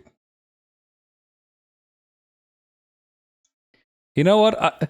I do think that you know that like fantasy of in manga of like falling in love with your coworker at your office job. I do think it would be kind of sweet if we were to explore that from a goon angle. Like, listen, we fought the Bat together. We fought Superman together. We fought the Flash together. For Christ's sakes, listen. I think I'm ready to say what do you need, boss? With you the rest of my life. Maurice, will you make me the third happiest goon in all of Gotham? And Jesse and James from Team Rocket. I don't know. That does seem to be somewhat of the vibe that Jesse and James have going on. Like, I feel like they're married, but they are not like a couple, if that makes sense. Like, I feel like they got married for tax reasons, but they are still they love each other and they got married for tax reasons, but they're not a couple. They just do low-level criminal shit, but have empathy. They offer to smuggle drugs to help out Bebop's mom. That's really funny, actually.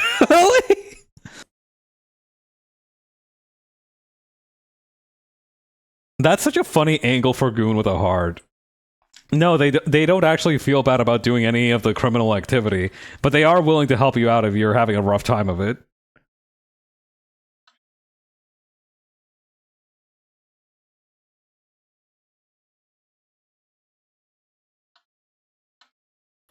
I don't know. In a comedic work, I feel like that's like a top 10 bit. I guess if it is a more dramatic work, you could actually show the consequences of, you know, what happens if you have somebody in your life who's willing to who's like willing to be ride or die for you, and they actually kill for you, and that now you have to help them hide the body. I feel like that could be an interesting twist.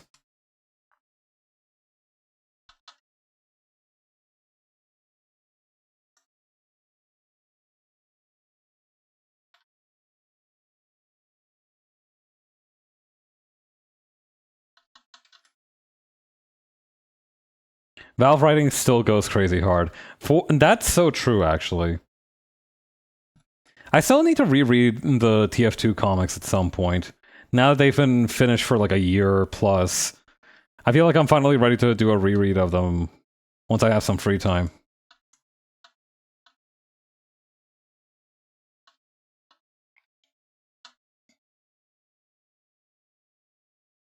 Valve writing is incredible because sometimes you'll get stuff like, oh yeah, actually I can't think of anything that's like truly emotional. Oh wait, no, yes I can. Yeah, no, like the person that you've been chasing your whole life has effectively never seen you as anything but a tool and a pawn in her schemes. You were never special to her, and if you end up helping her, you will essentially live the same fate as she does. And in other times, it's like, yeah, no, the loud American guy and the Scottish guy are best friends, but but we're gonna pit them against each other just for the bullshit. You're reaching new levels of baldness in the way Goku reaches new levels of hair. I mean, true. I can't exactly say you're wrong. The thing is that, I mean, I don't know. Is this bald? I'm covered in fur. I don't think I'm bald.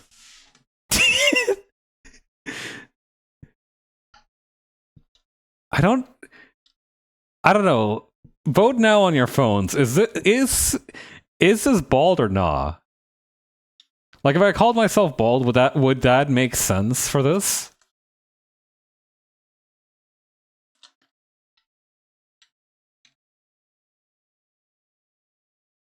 Why are these two connected? You know what? I kind of... How... Okay, this might be a weird question. How often do furries wear shoes? Like, is it would be normal. I'm going to give myself chanclas, but like I've never actually paid attention to that. Whether furries have, like, I feel like it's a 50-50 split of whether they have like animal themed shoes that fit their personality or they are just like walking on their paws.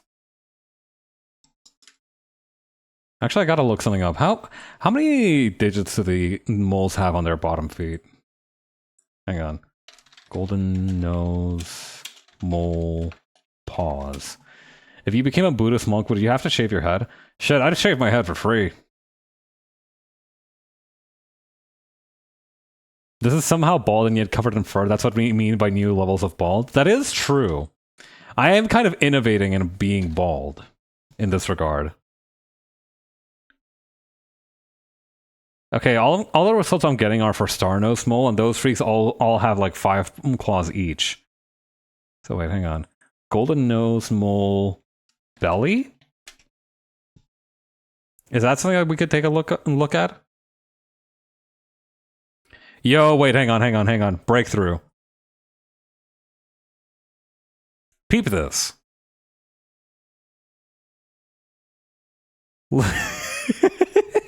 It's like it's the size of a hamster. But most importantly, we can see that they do have like 5-footed toes. Okay, they mostly have durable feet, so they can wear shoes, but it's not a necessity. Interesting. You know, I was actually thinking, and I might actually need to make this some kind of goal in the future if I'm going to try. If I'm gonna go through with it, I might as well make it some kind of incentive reward. I am actually thinking of shaving my head later this year. Plenty of furries with shoes, but it's one of two things. Go on.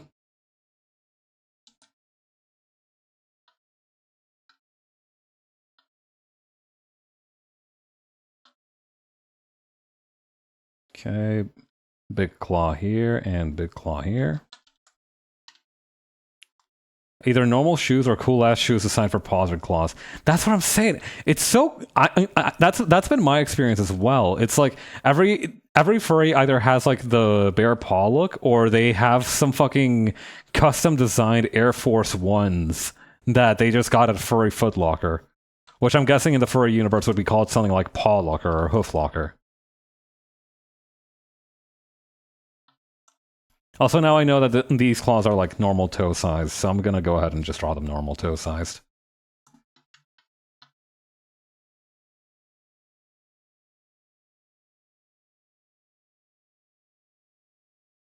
Okay.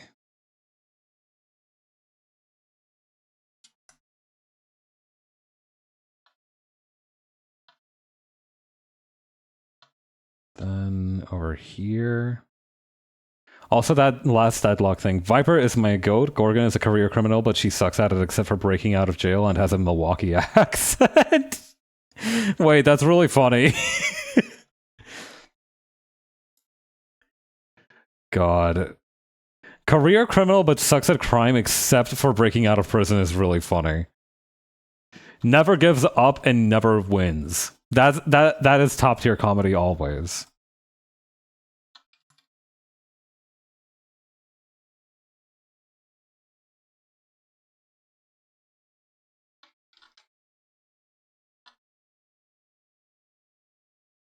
God. Everything I've seen from Viper just makes her feel like she is constantly like wearing a propeller hat and has like a lollipop in her hand while everything is exploding around her. She just seems like such a vibe. I still can't get over that one mod pack that you shared with me where like when she's losing she turns into a boot. That after you explained that's what was happening, I love looking at it and just being like, yeah, that's pretty much the funniest thing you could ever think of for showing a lizard character losing. It's just like them being turned into boots or a handbag.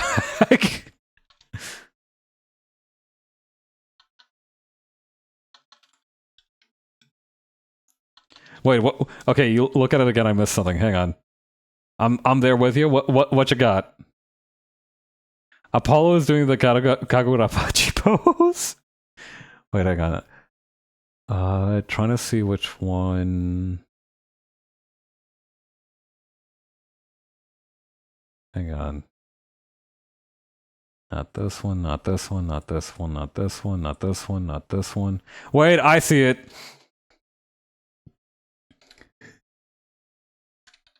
Red guy top right. Yeah, I found him.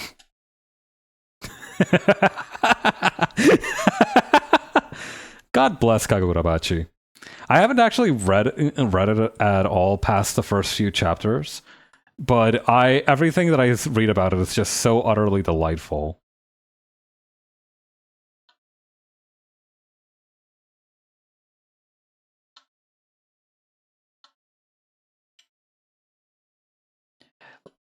Read it? Brother, I have like 50 things that I need to read. Yeah, it's gonna need to wait in line for quite a bit. Listen, I still gotta try and read through One Piece. I still gotta try and read through House of Leaves. I still gotta try and read through friggin' the Book of Swindles that it's been collecting dust on my bedside table for like 3 months.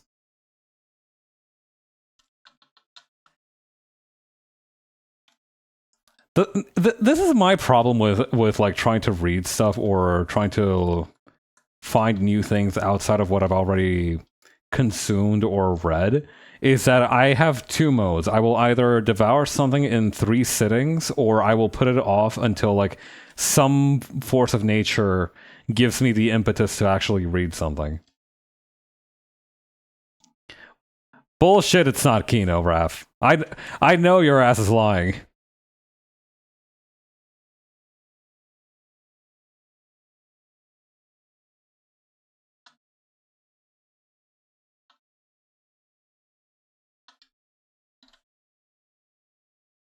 Hang on. By the way, I meant if your persona became a Buddhist monk, would he shave his head? Oh, in that case. You know what? I guess? I don't actually know. I don't know if Buddhist monks like would that just be like, hang on. I'm gonna need to copy and paste this later just so I can do this joke. Like, I can't... Hang on. Sun Wukong shaved his head. That is true, he did do that. So wait, I guess it would just be like... No, but the thing is, right? Monks are still allowed to have, like, mustaches and beards. So, like, it would kind of just look like this.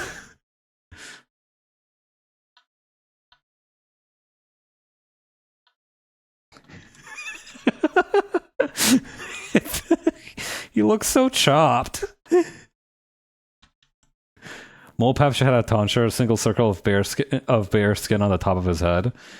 I mean, that's kind of what this is also.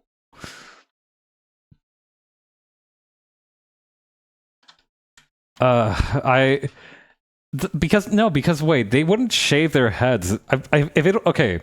So assuming furry monks had the same standards of asceticism as shaving your hair, they would just be like naked mole rats forever. So I feel like then the more practical option is just that they crop their hair close. I feel like Fursonas should have some amount of fuckability to them, and brother, I cannot lie, I don't know what's going on here. This is fuckable if you have sufficient, if you're like a black belt pervert and fuck with short Latinos who are a little bit chubby. Okay, a lot chubby. Naked mole rat, dude, I love Kim Possible.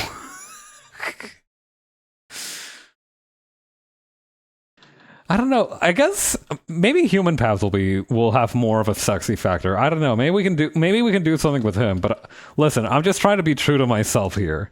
And the fact of the matter is, like my design, I didn't get to where I was by being fuckable. I got to where I am by being a. Actually, gosh, how did I get here? Should have made yourself a Sphinx cat like Beerus. The mainstream just isn't ready for this. A lot of truth nukes being dropped today. Okay, Raph, I will allow this one. I will allow you this one.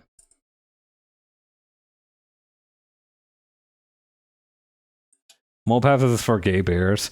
The thing is that because I am literally going to be making a bear, I think that's also probably going to be the one that is for gay bears, is the thing. Like, I feel like by definition, if you make a bear, your automat is homophobic. Oh, get over yourself. Everybody's automat keeps stopping me from using the word fuck ass. And it's really harshing my vibe. It's not homophobic, it just hates fun.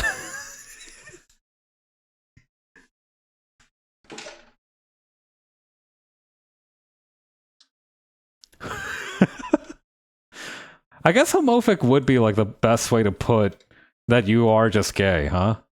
I feel like homosexual is maybe past due for like a new coat of paint. So maybe we could just push the homophobic.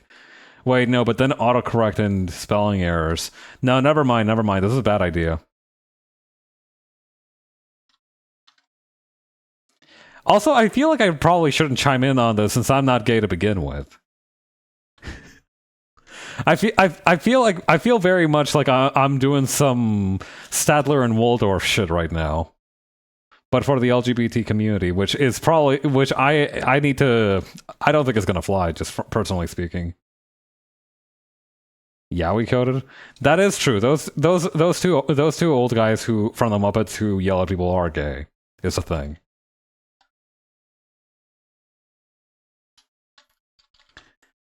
God, this is such a funny fucking looking thing. All right, let's try the bear next.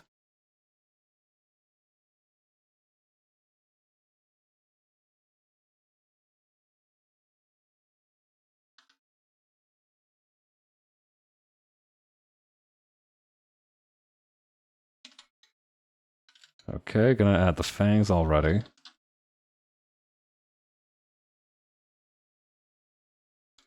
I like the kind of neck ruffles that it has. I do need to be careful to not make it look like a lion, though.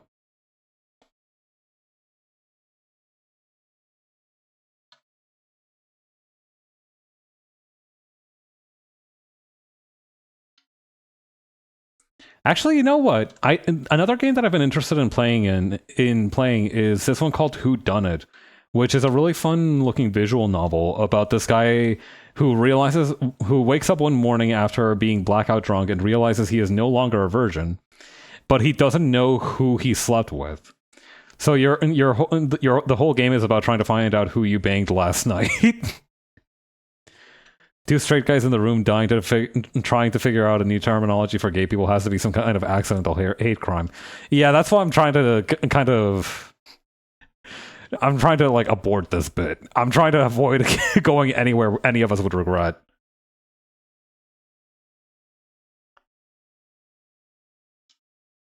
Listen, sometimes it's easy to say that in retrospect we shouldn't have gone there, but sometimes when you are going there, you see like big red flashing lights that say do not pass go, do not go any further.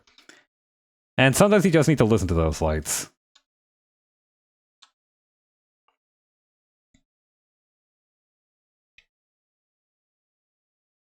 Also, I need to make my cheeks wider. There's some man in a truck behind us. Not again! We have got to stop ending our meetings like this.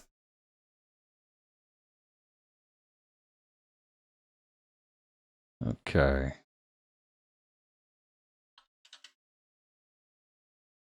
I'm gonna need to push back my little hair thingy here.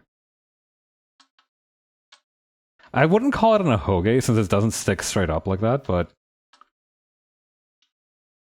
I think we're cooking here. Now see, the bear is much better already. People hate my manlet swag.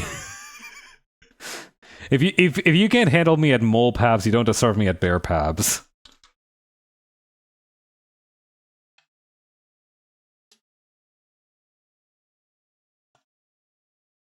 Also, I need to remember to draw the other ear before I accidentally make this guy a one-ear fella.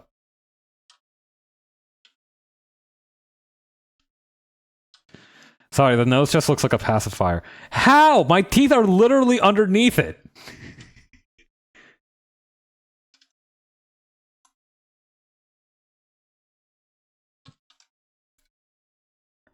It's probably not going to help that I'm going to make it the same color as like my open mouth.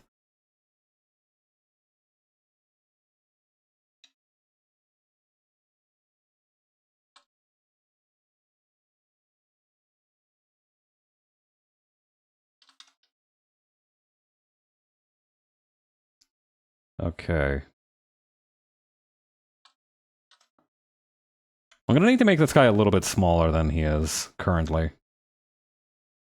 I do like the idea of like being a manlet bear, right? I do like the idea of like being like this very traditional big tough animal, and you are taller than most people by a reasonable margin.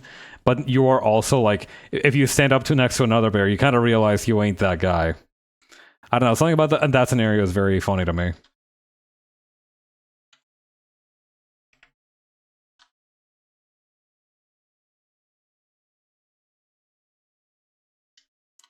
That's kind of what happened to me when I moved from a country where like I was taller than the average person in like 90% of cases to a country to Canada where like fucking teenagers are dwarfing me. Like seriously, I was convinced that 90% of the Canadian guys that I met in university were on some kind of mutant steroid barn feed or some shit just because they were so much taller than I was. Like they were giving these guys growth enhancement hormones.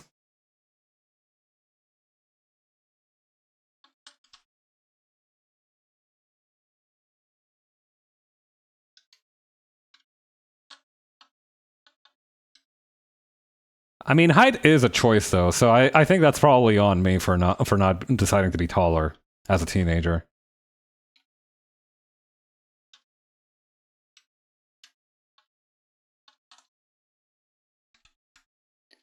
I love being a VTuber because saying height is a choice is literally true. Like, I could make myself taller, but I choose not to every day. And I think that's the sort of restraint that doesn't get applauded enough. I don't know, there's something so freeing about not needing to be like some sexy guy on the internet. You know what I mean? Like, for a lot of male VTubers, I feel like the whole thing is that they need to be fuckable, but I feel like I have like some manner of freedom that they simply do not enjoy.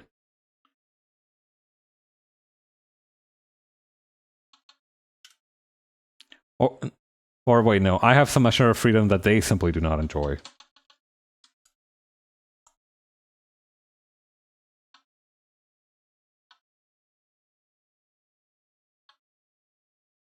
Measure your height in AUs? How do you mean? Oh, or like go to Australia and see how tall I am compared to the average Australian? Is that what you mean? Astronomical units. I don't think I have enough zeros for how small of a decimal that would be. I would need to start learning how to do that in 10 times, whatchamacallit, like 10 to the power of whatever the fuck units. Is your hoodie on the bear still gonna say PAVS 3 on it? Yeah, you better believe it will.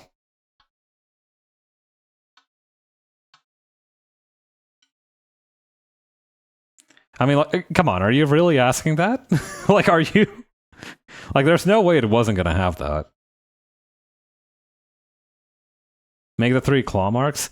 I don't know if that's gonna show up, so... Hang on.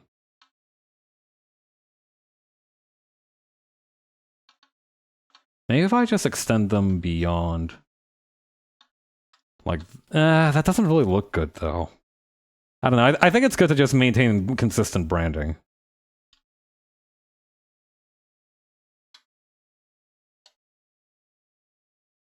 I think if I was actually like making a proper logo, I think that would be kind of awesome. But I think for this case, I think it's good to just stick to the basics.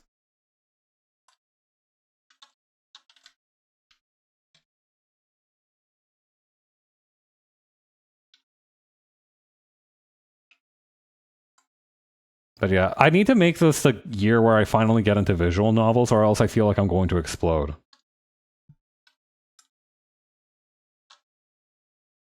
I say that to myself every year, but I think this time I really mean it. I can hear the ticking. It's getting louder every day.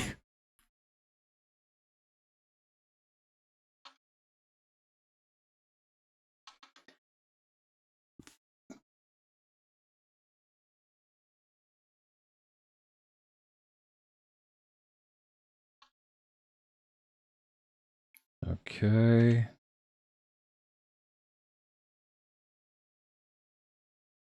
Maybe I should make the shirt just a little, the hoodie, I mean, just a little bit longer.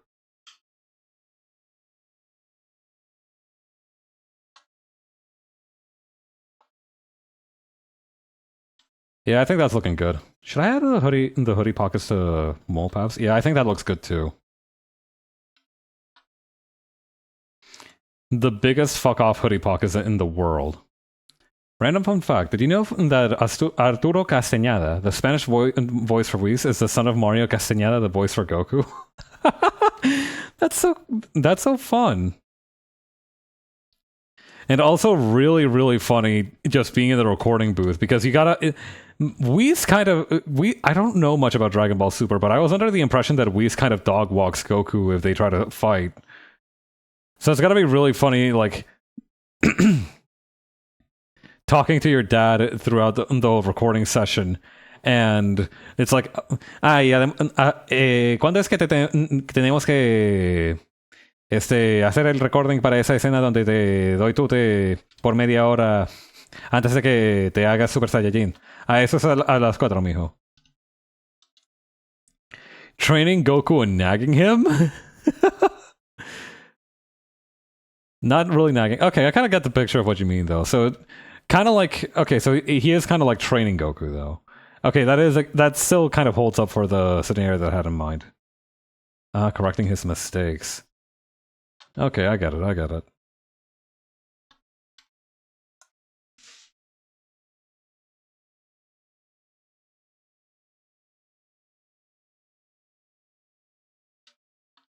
I don't know.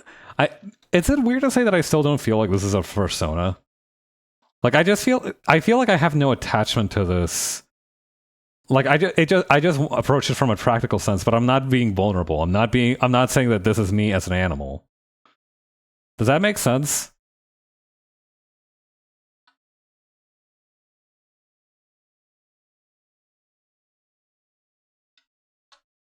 Well, I guess that the fact that I put work into it is probably still probably has to count for something.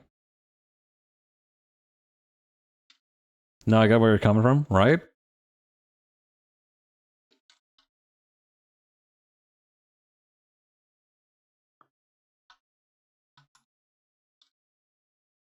Okay, so we're gonna do this.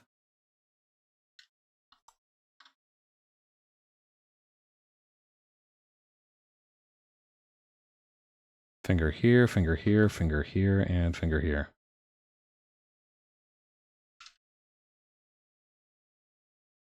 Perfect.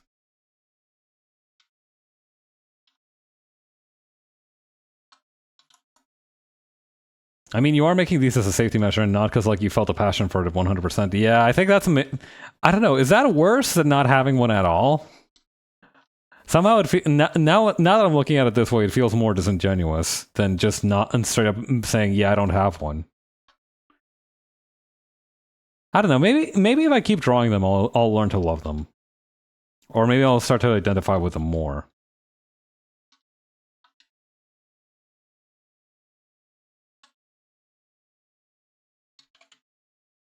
Let's see.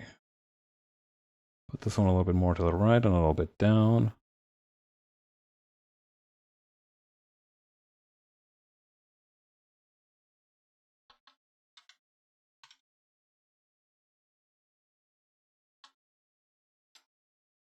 Maybe this is a bad idea, but you know what? We've invested too much time into it. You are trying to fit in despite not being totally into it. Shows you are being considerate. It's not a malicious maneuver. That is true. I guess this would be worse if I was like trying to... If I I think fit in is a better term, because I think like if I was trying to like infiltrate this space, I think that's when it would start becoming unethical to try and push the idea of having a fursona. This is just me playing with my toys.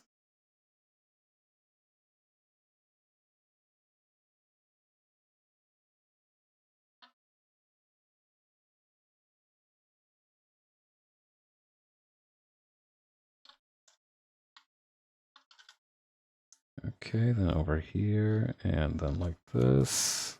How would you develop a bear-based martial arts style? What aspects of the bear would you put into your fighting moveset? Definitely biting people. There are a lot of martial arts that... I'm also guessing that you need to give the bear a headband. Dog, no, this literally happened to my buddy Heihachi, and he paid for it dearly. This literally happens in Tekken.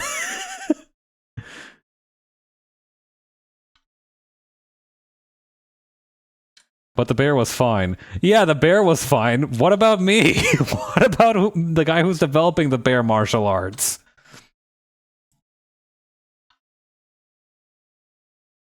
Well, I can tell you one thing for sure about the bear martial arts, though. It would be a weaponless style. Because the whole point would be to kill people with your bare hands. You are the bear in this scenario. Yeah, but I'm also the guy making the martial art. You see? You cannot escape the karma of Heihachi. You can't just be like, oh well, surely because I'm the bear, I'm also a bear in this scenario, it'll be better. No, dude. Fate is coming for you. Fate is gonna come for your ass.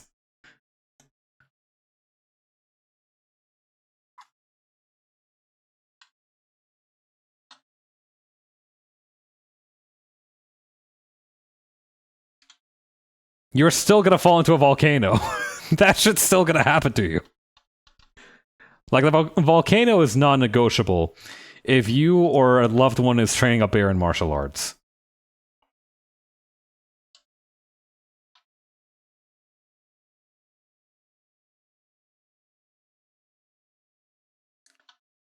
Okay, then over here.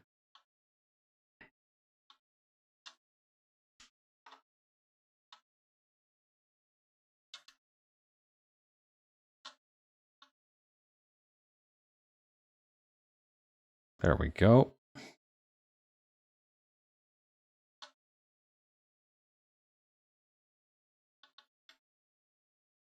Alright, actually, maybe you could escape that fate. I don't know. Maybe if you're built different. The thing is, I know I'm not built different, so that's why I'm kind of trying to avoid invoking that karma.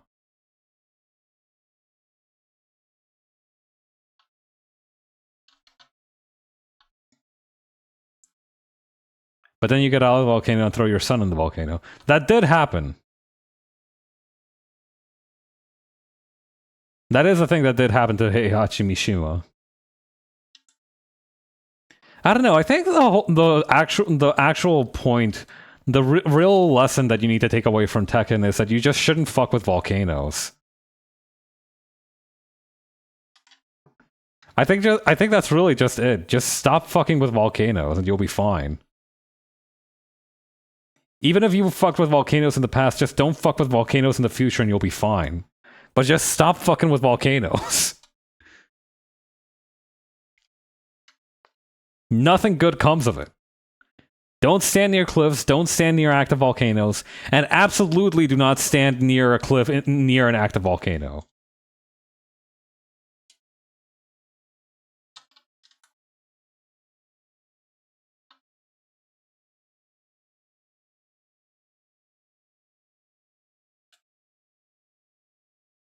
And for that matter, don't go cave diving either. That one doesn't actually happen in Tekken, but it's just in general. Just don't go cave diving either. Akainu from One Piece would beg to differ. Okay, well that guy's a special case because his whole thing is "fuck you, I'm a volcano." That's a slightly different circumstance, and even then, he still probably shouldn't fuck around with volcanoes too much. All right, just because you're made of lava doesn't mean you can't fall to your death. Also, fuck Akainu. That guy can kiss my ass. He better stay in his office.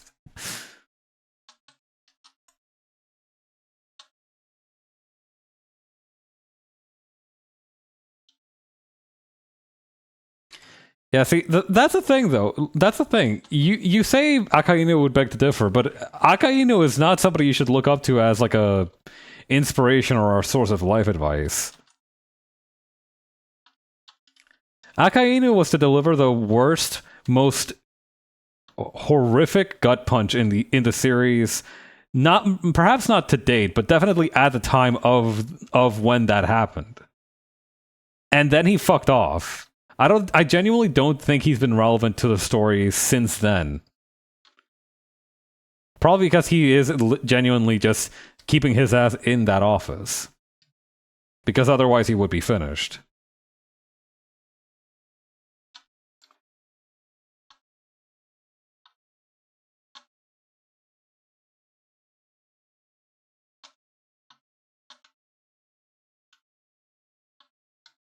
Okay. It's occurring to me that I don't know how to draw furry toes. Paperwork hockey? That's crazy.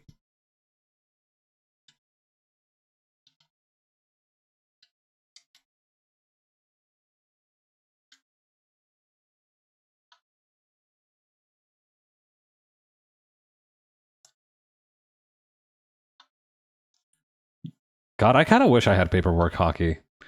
I know for a fact that I don't have the bearing of a king, but I could probably like get the bearing of like a clerk or some kind of paper pusher. You know, it probably isn't the kind of power where you can make people faint from just looking at them funny. But I imagine it does have some benefits. There isn't any hockey that is like detrimental to you, at least I don't imagine.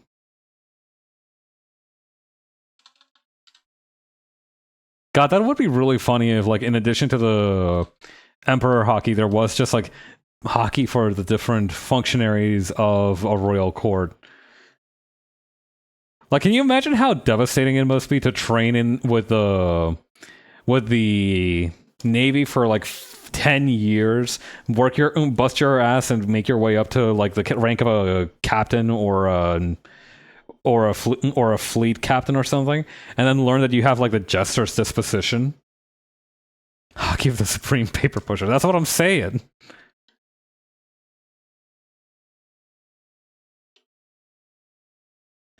That's just basically Metamorph Free Fantasio. That's another game that I eventually need to play. Also, hi Johnny. That is also wait, that's actually awesome. Yo, giving up my dream of making like my own webcomic because I learned that I have a count in hockey at age 12.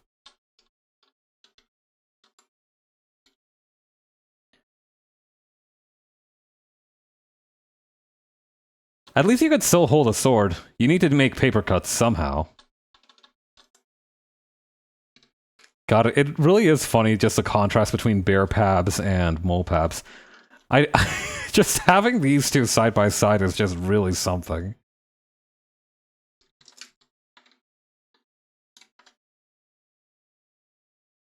Hang on. I need to go find my reference sheet real quick.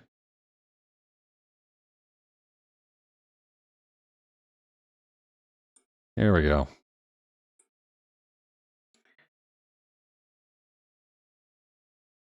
Let's try this.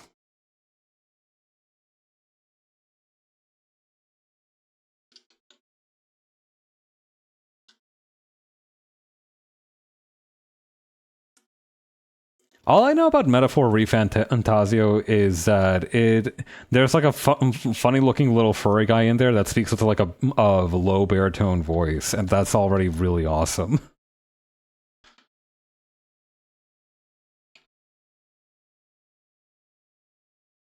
I think it's good that Atlas's main learned lesson from its previous two RPGs, where they had like an annoying mascot character be your buddy for the whole game, was that people didn't actually hate the mascot character. They hated that they sounded like weenie crybabies, and they would be much more amenable to being followed around by them if they sounded like just normal people.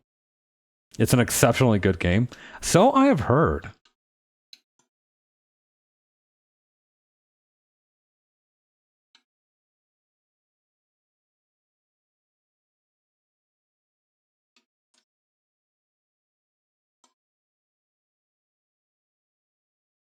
Okay, then putting these here.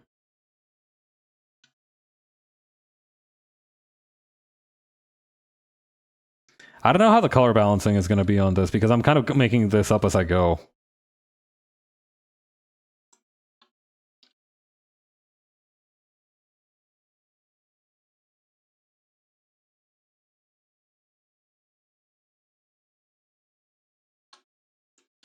I do have a pretty good color combination though, so I don't imagine it'll be too messy, whatever the outcome.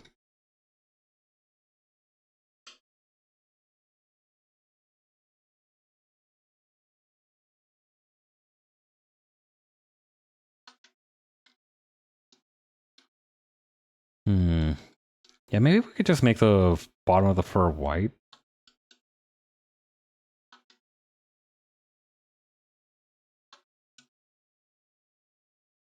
Yeah, I think because these are supposed to be like skin-ish colored, right? I don't know, maybe just like a slightly less potent pink for that would be good.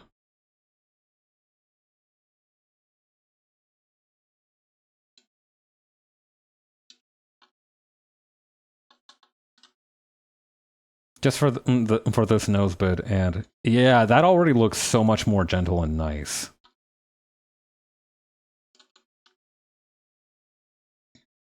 Yeah, I like that a lot. Okay, let's do the bear now.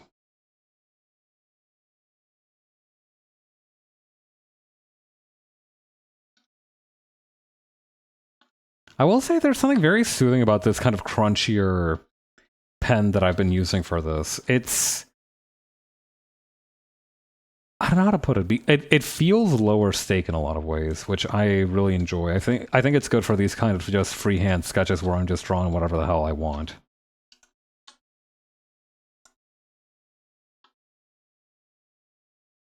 These guys are looking pretty good. Thank you.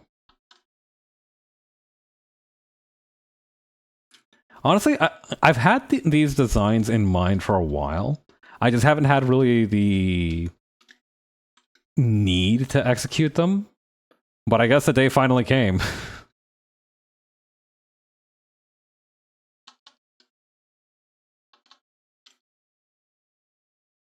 Never relax ever. Always be prepared.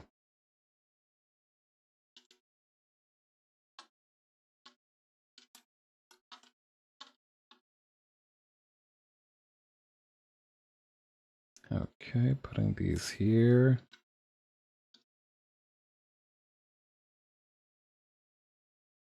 And like that. And also I'm noticing that I missed a little spot here. We can correct that now.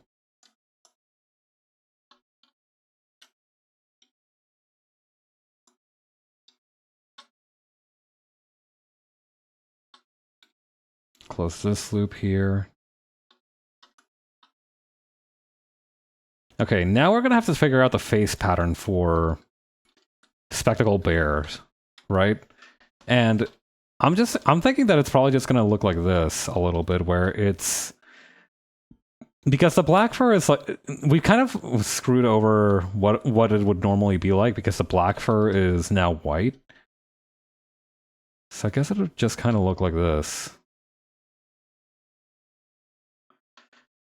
God, what if I just gave myself like the ultimate warrior's face paint?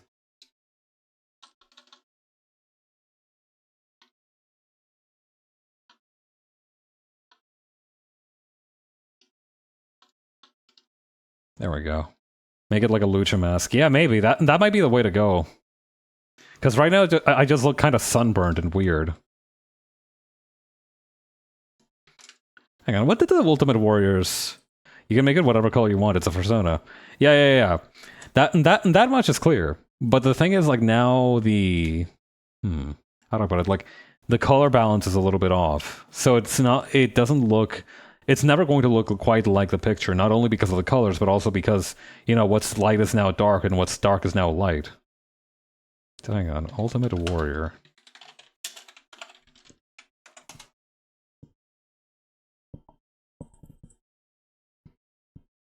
Here's the fucking guy. God, he looks so red in this picture. But yeah, I was thinking maybe something like this, but... I don't know, what did El Santos Lucha Mask look like? I think Grand Blast is kind of cooking with that idea.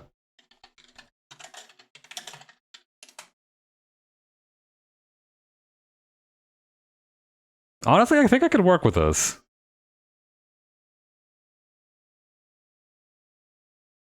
Yeah. It's got a pretty similar shape, so I think this could actually work pretty well.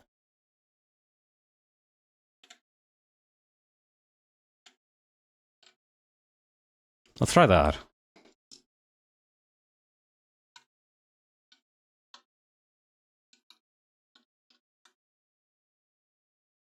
Or actually, wait, I could just... I have an idea for what I could do, and it is somewhat devious, but I think it'll work. Just gonna give myself...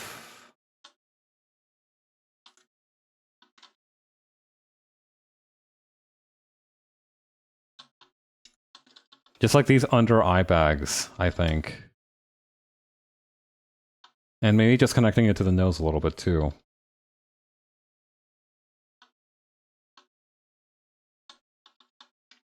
I think that's sufficient for the purposes of the balance, because I think like this way it still preserves that general shape without needing to involve the entire face. Although maybe I should still do the mouth. Hang on. Let's try that. That's kind of charming, actually. I could enjoy that.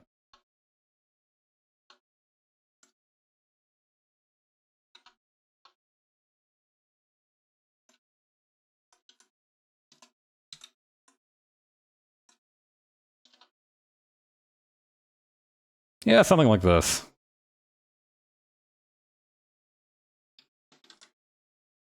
Maybe not the one on the chin. No.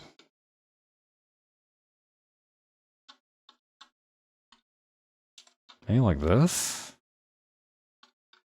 Yeah, no, I think sticking to just the eye swoop thingies is gonna be the move. Plus, it looks a little bit emo, and I think that's kind of cool.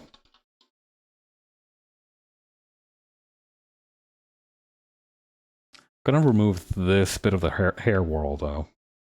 I think it's just kind of getting in the way. There we go. Alright, those two are pretty much ready to go whenever. We have fulfilled our mission of having fursonas ready and ready for deployment whenever the situation arises.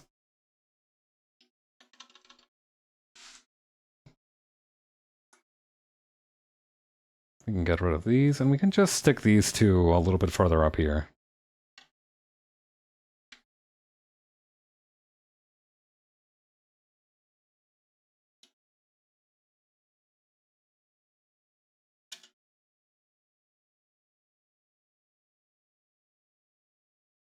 You have achieved furrydom, that's right. This aspect of reality has now also been conquered by me.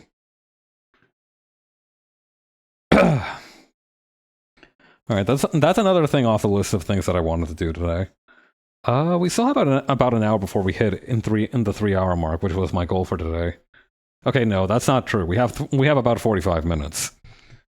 Yeah, we can probably do the last thing that I wanted to. Let's bring in the model for the reference for this one. So recently, my friend Ryan, who is such a diligent worker and an unbelievable force of consistency and power, finished up a D&D, not D&D, tabletop game campaign for a system called Panic at the Dojo, where we all played as common writers. And this was the original design that I had for the character that I played, Jinsen, also called Common Writer Pavilion. A lot of things have changed since like the conception stages of this. Like I have some different ideas now, so I kind of wanted to see if I could maybe redo some of this design. Particularly some of Jinsen's hair and her clothes, as well as maybe part of the look of the pavilion suit, especially the helmet and the belt. Basically, it's redesigning a lot of stuff. But yeah, that's kind of what I wanted to do today. Her top is so insane. It's not, I'm not going to say it'll get better, but it is kind of crazy. It's literally, I think it's literally the most skin I've ever shown on a character ever. It was very uncharacteristically revealing. But it's good to do that every now and again. It's good to listen to the demons in your head sometimes. Very gender all in all. That is a huge compliment. Thank you. Okay, let's see here. Oh yeah, for the hair. Jinsen, she is a relatively modest character. I think the main thing is that she's just very sweet and not particularly... I'm gonna use the word lavicious. So I think a lot of that is lost in her, in how I played her, in that her like non-transformed form looks crazy, but it's not uncomfortable, I think. At least I hope it wasn't. She don't got internet. She literally does though. She had internet and she used it to like read fucking No Romance of the Three Kingdoms. Now you're good? Okay, that's a relief. Now her buddy Tarragon, on the other hand. That is actually really funny in that Jinsen does look a little bit promiscuous, whereas Tarragon has like full body covering, but is kind of a freaky frog.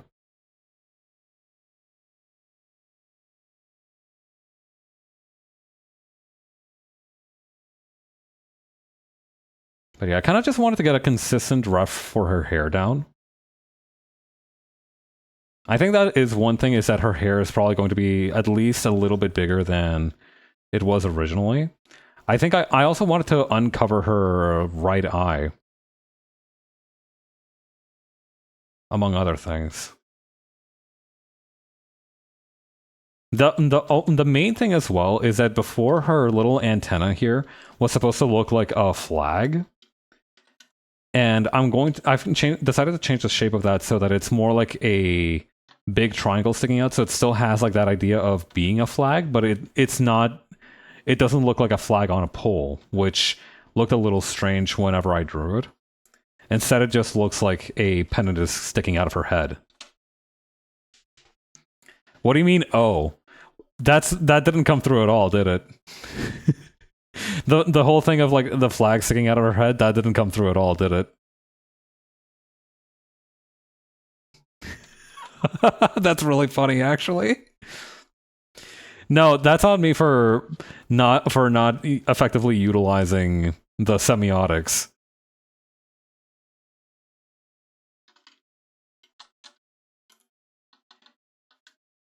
But yeah, she's supposed to have like a little flag sticking out of her head, and it was supposed to be her ahoge, but I've decided to change it so that now it's like a triangle, so that it still looks like a pennant, but it's not quite as awkward.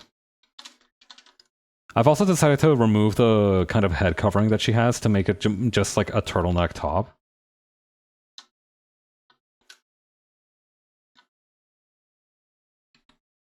Her chest is supposed to be smaller than that, too.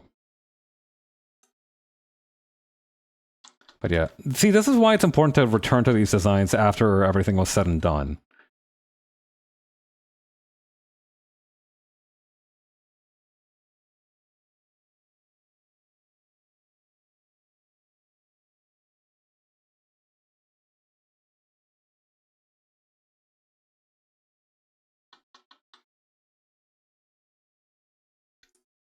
Okay, and maybe... You know what? Let's make her wave.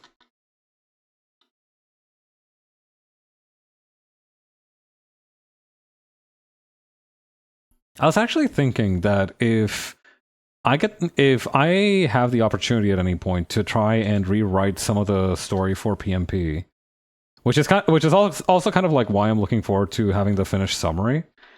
I think the main thing that I would change for Pavilion is that she would almost never be in her humanoid form until the end of the series. I think I would just make her like one of those characters that's like almost exclusively played by their transformed suit.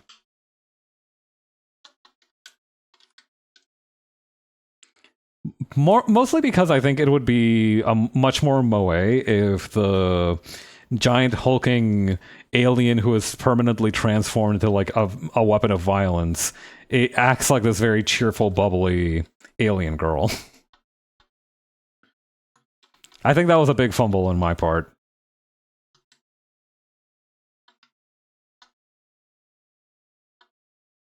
Also, I'm going to change the logo on her shirt to match the one that she modded her flag for.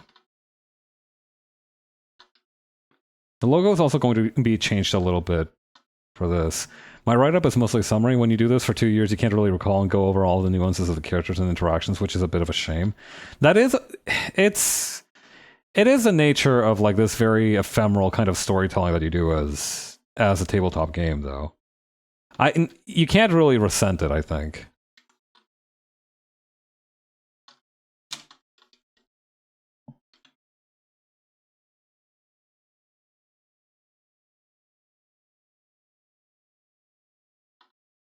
If nothing else, it still gives us the ability to fill in the gaps with our own memory. It was meant to be a game for us at the end of the day. You can't recreate it one-to-one, and that's okay. Yeah. Exactly.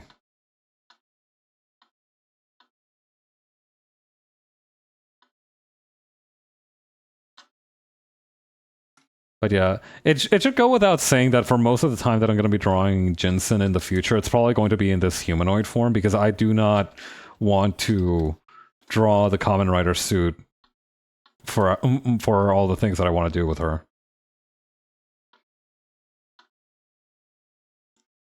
It is also really funny that this is just how I get, like... You know how some artists have, like, this one character that they just dress up in a variety of situations and they have fun with? I feel like she can become that for me. And it's really funny that it took playing as her for 2 years for that connection to be made.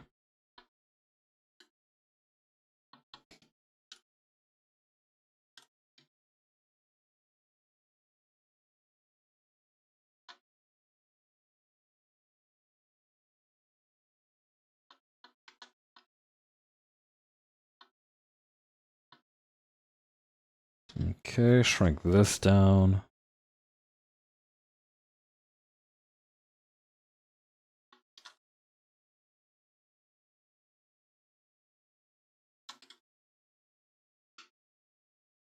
Maybe just a little bit more torso.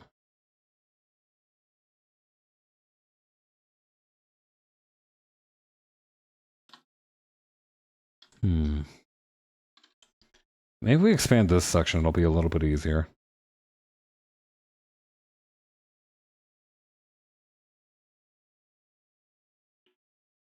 There we go.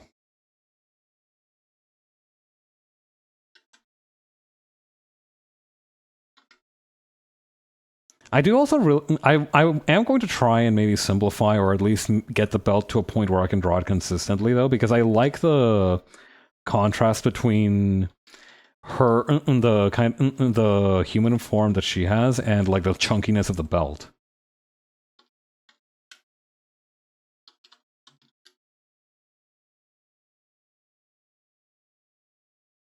I also think the hand needs to be reworked a little bit.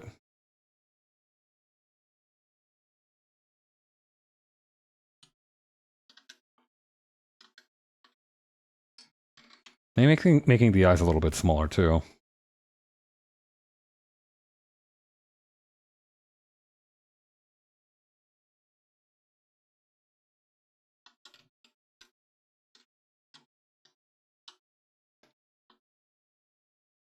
Okay. Maybe just a little bit wider. I feel like I have the Green Goblin mask in my ear right now, telling me to make him wider still.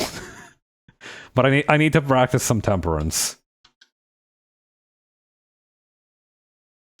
I think that's the other thing that I am not really satisfied with from her original design is the suspenders with her top. I feel like I feel like it works much better if she's just if there's just like no belt and it's just a free hanging skirt. Or at least it doesn't have the suspenders.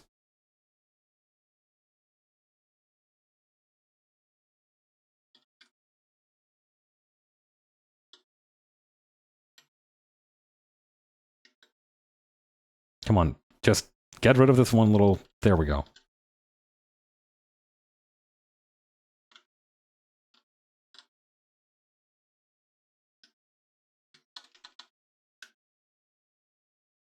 Also, I should think about it, like what pose her legs would have been, and I think that would have been better for thinking about the hip width and everything.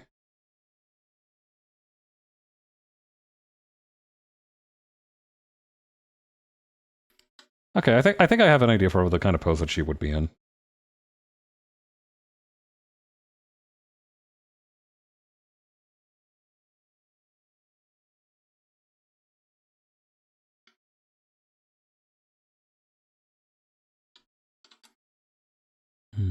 Maybe if I actually bent it this way and then made that bend on... Hang on. I gotta try something real quick. Ending, adjust line thickness.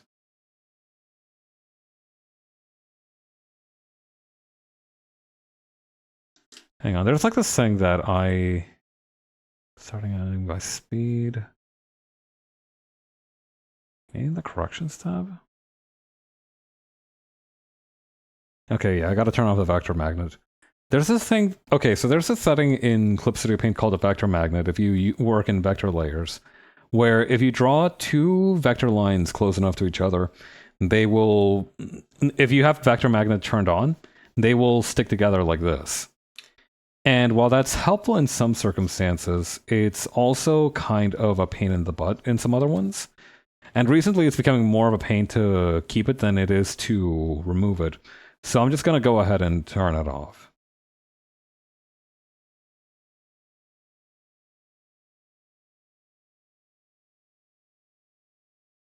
I do also like the idea of Pavilion just inexplicably having really long legs. Like, she just towers over people a little bit. I think that would be really fun.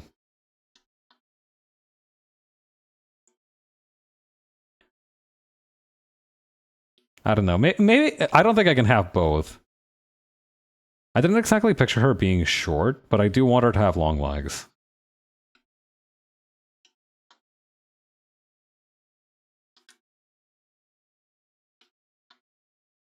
Okay, and then over here... She's got to have, like, those huge-ass go-go boots that aliens have.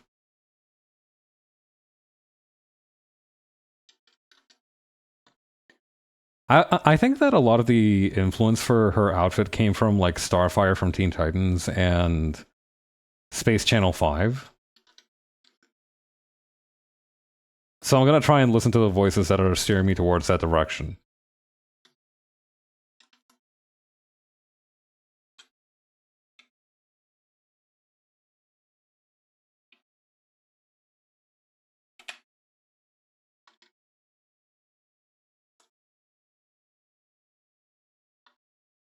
Okay. Good, good, good.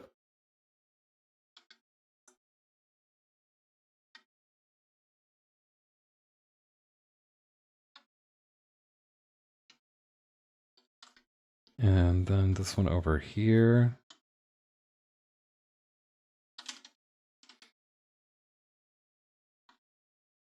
Something like this.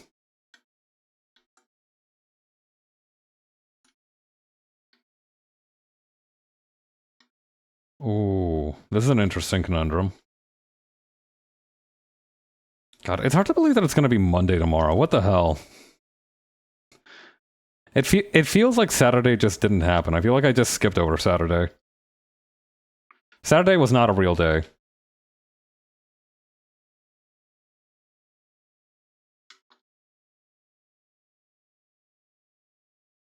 Okay, what I need to do is maybe actually bump this up a little bit further. That might be what I need to do. I have tomorrow off, so I'm mad chillin'. Good for you, man. I'm glad to hear it.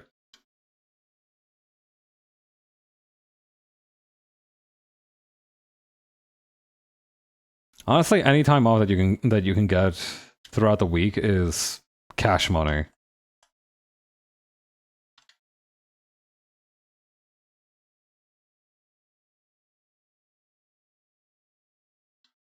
Yeah, I think it might also just be that I just didn't sleep very well. I ended up having to.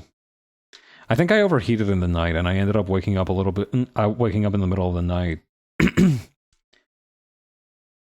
doesn't help that the time changed as well. I didn't think it would whoop my ass this hard.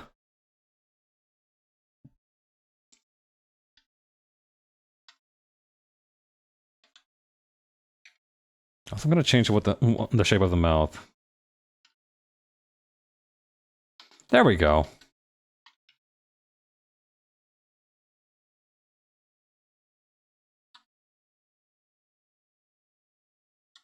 Okay. Let's think about the belt for a change. Because I originally gave it these triangular ones because I wanted it to look a little bit like... I think the idea that I had was that it was like a gas valve. And I think I remember seeing a triangular gas valve at some point and trying to incorporate that. But I think what might be better is to try and continue incorporating the symbol here. So maybe... Let's try this.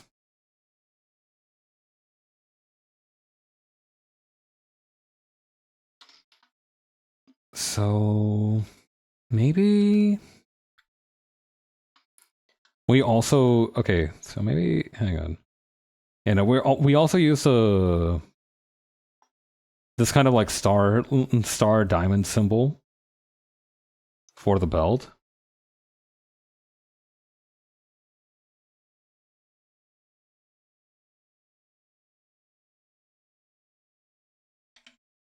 And increase that, but make this a little bit shorter. Perfect.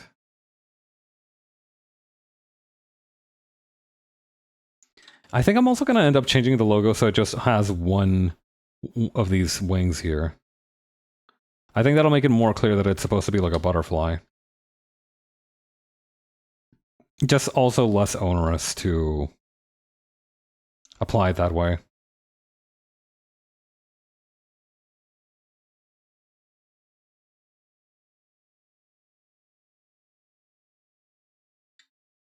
Okay.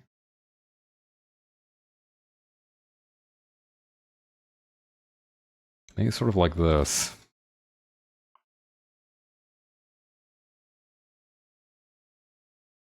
And then we can make it so that the gas canister that she uses is... Hang on. So the gas canister that she can attach to it is this second piece here.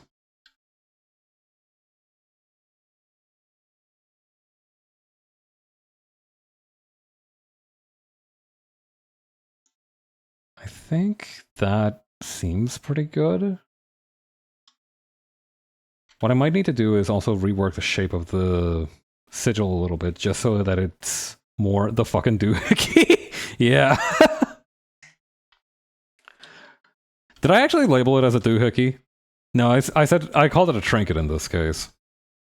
But valid to call it a doohickey. That thing is doohickey coated as hell.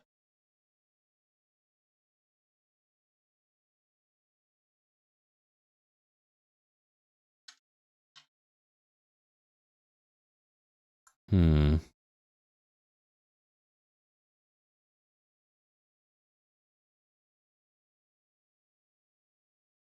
Maybe if I make the bottom flat. And then...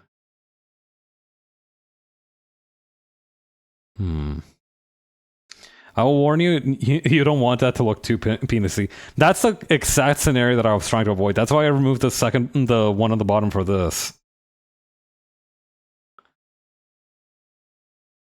But I think it is a very real risk, unfortunately.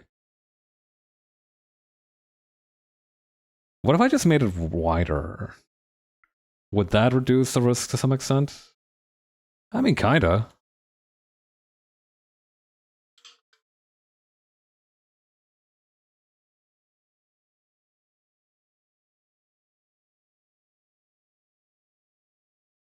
Okay.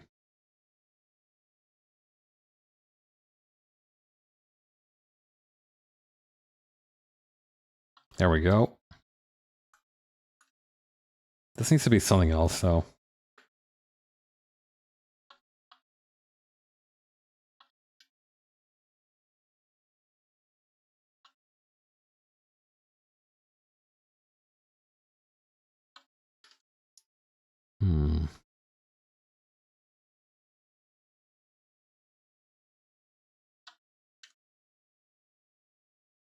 Maybe if I actually made it a little bit narrower, too. The belt in general, I mean.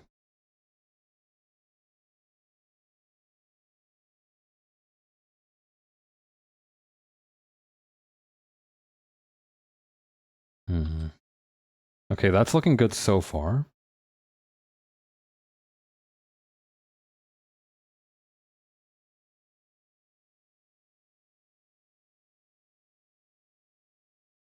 If I just kind of went over like this... I'm gonna need to see this once I've gotten it out of... the... Once I can turn off the ghost underneath it. I think that'll be good. I do like the idea of keeping like a steam valve, though. Me when I'm Gabe Newell in 2007. Yeah, sort of like this.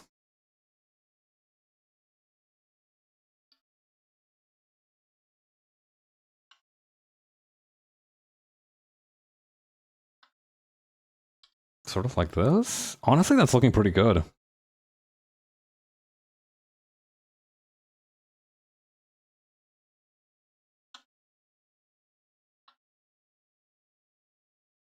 Maybe sort of like...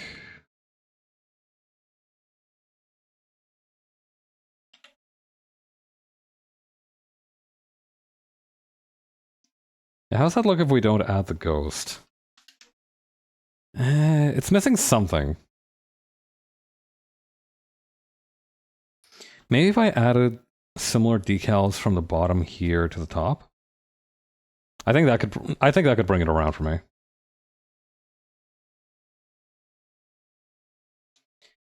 Literally, like, we are 90% of the way there. We are so close I can taste it.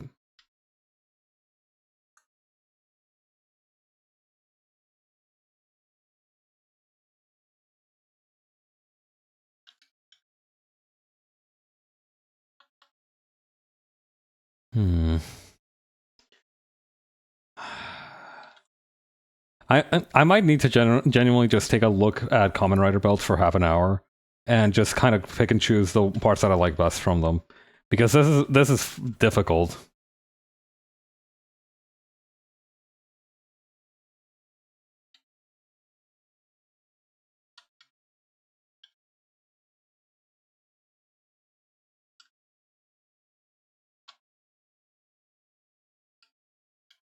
Ooh, that's nice though. And actually, maybe we can salvage this to some extent. So maybe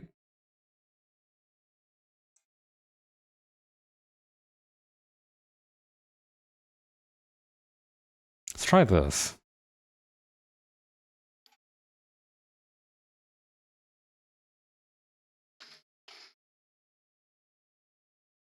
Okay, we'll add this part here.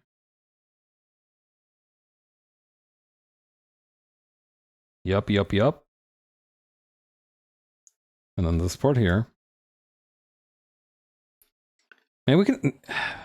The thing is, I also kind of want to make it flag-themed, but I don't know if I have the semiotic space to really communicate that.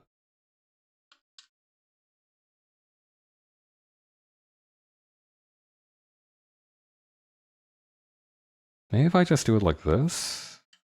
Okay, that's something.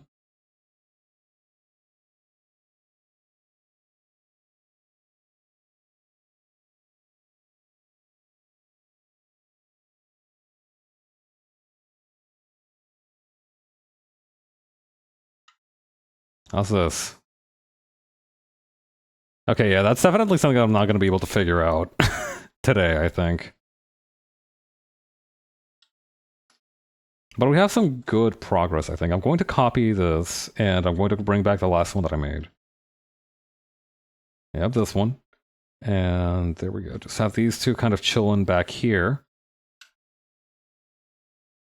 And I think in the meantime, what I can do is I can maybe just draw a few more ginsens to have those on hand. I don't know. That could be a thing to do. Okay, let's just grab her reference again then.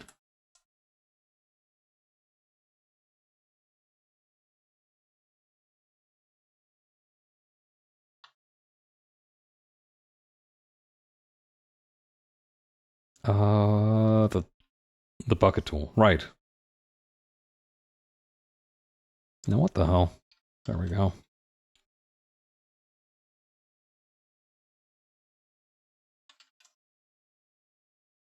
Would it be too scandalous if I gave her absolute territory? Like if I added a cut right here, would that be... I feel like that'd be too much, right? I don't know. Let's try and peep the color balance first, and then I'll make a conclusion about whether or not it's too scandalous.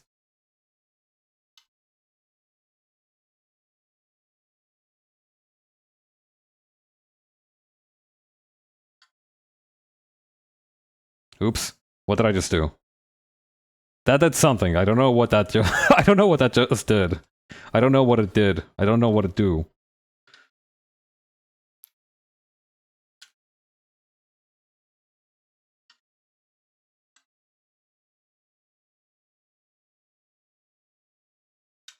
God. I feel like that's underrated advice though. Like just in general, make sure it doesn't look too penisy is excellent advice when you're designing pretty much anything. Like yeah, watch out.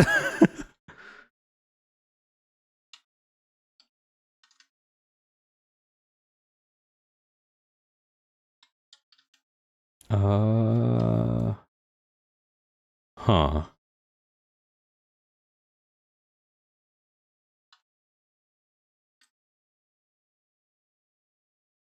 Something like that? Or maybe I could do it like this.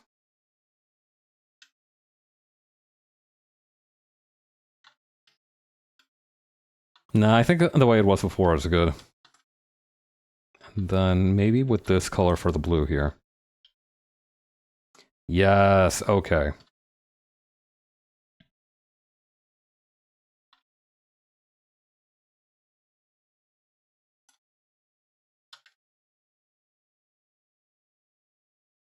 Okay, I think I might have to end up giving her absolute territory after all.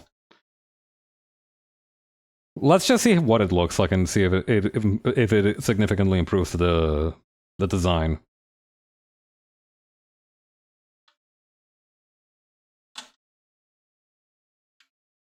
No. I don't think that breaks it up in a meaningful way. Maybe if I... Ooh, this could be something.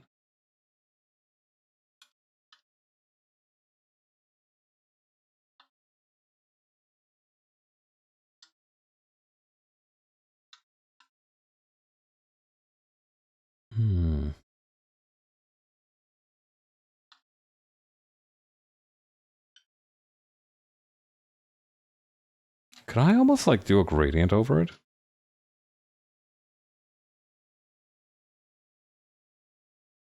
Yeah, no, that's what I thought. Unless I do a gradient of the orange. Oh god, no, that's really bad. I'm not gonna do that. Okay. You know what? I think she's just gonna have leggings underneath there. I think her boots are just gonna be leggings. Okay, one more shot at the absolute territory. Just one more. I kind of want to see what happens if I just bring them up a little bit more.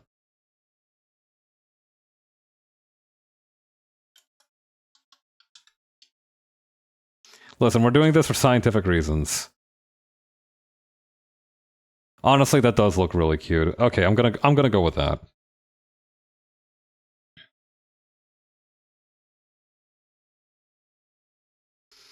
I think in the future, if I try to do one of these sketch pages again, I should try and make them more animated because it's really funny that I've got these two paths just kind of not even A posing, just I posing. Meanwhile, Pavilion's over here having the time of her life.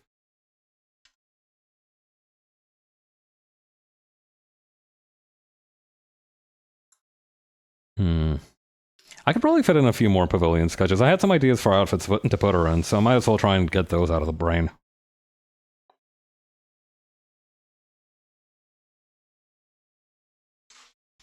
I did actually have an idea for, like, a potential time skip design for her after the end of the series.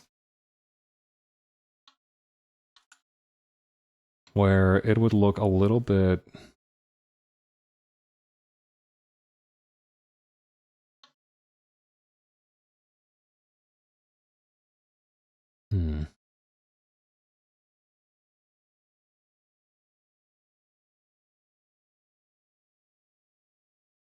I'm trying to think of a pose that would be... Keep talking? By all means. Yeah, so because at the end of the series we ended up kind of getting rid of the empowering items for most of the characters, I think she would try to find a way to fight without those. And part of it would be relying on the technology that the two scientists in the series, Maddie and Tarragon, produced. For another thing, I think her hairline would be more even. Like, she would no longer have, like, this kind of shonen protagonist big bang in the middle. I think it would be a little bit more neatly parted.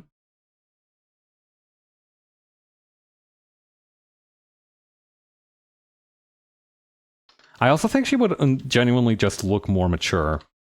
Like, if before she had, like, these very round, friendly eyes, I think now they would be just a tiny bit sharper.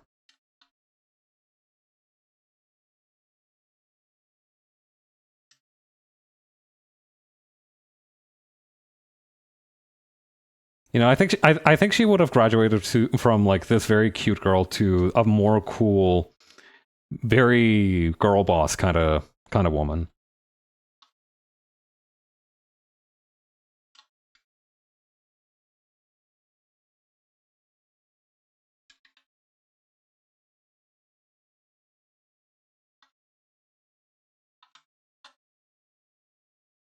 Hang on. Hang on. I need to move the eye here.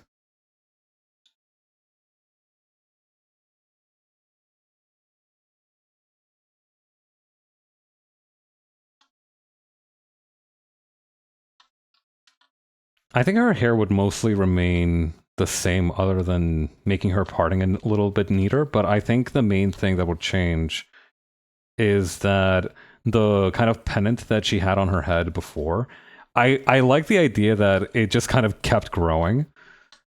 So now she has like a full-on, like, medieval style flying flag on her head.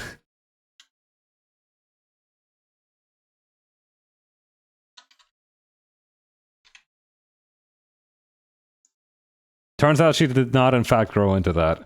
Wait, that would be such a funny joke if she's like self-conscious about how big her flagahoge is, and then like he's like, you know what, maybe I'll grow into it, and then 20 years later, it's like it just kept getting bigger.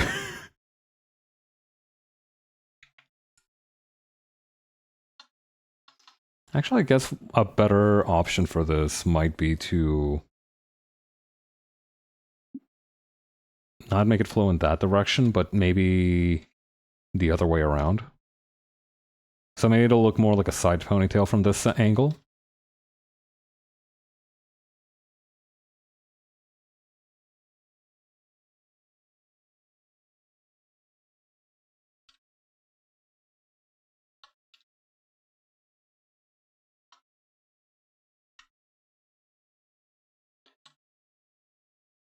Yo, Grand Blast, welcome back.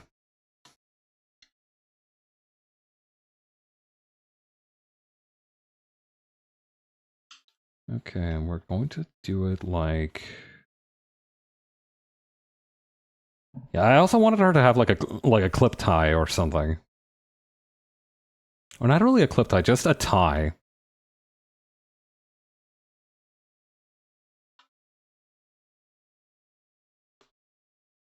She is going to be channeling Stella a little bit here as well.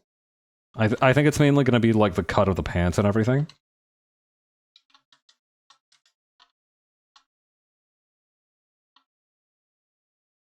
This is very much going to be one of those like backless shirts kind of dealies.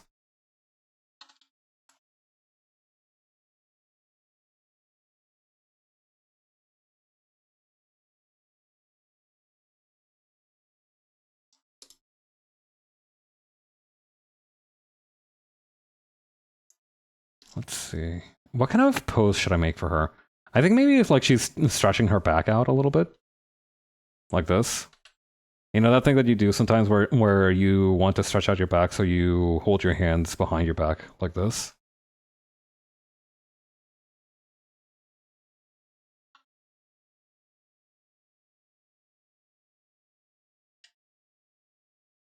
I think she'll also look a little bit more muscular, just in general. She's not going to be beefy by any means, but definitely like compared to when she was around with the original theory, she's going to be a little bit more toned.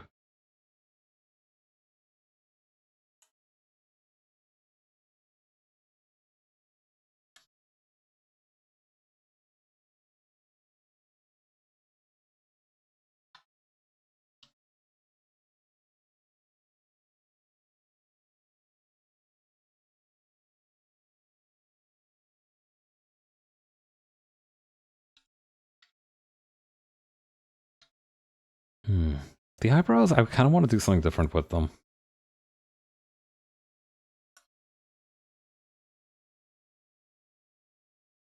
Or maybe I could actually just... I don't think I'm going to make her stretch after all, because I had... Part of the idea of the concept for a time skip is that she is going to grow wings. Like proper butterfly wings, since that's already kind of part of the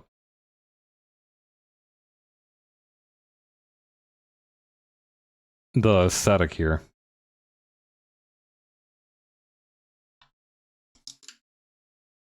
I'm gonna have to get something to eat after stream.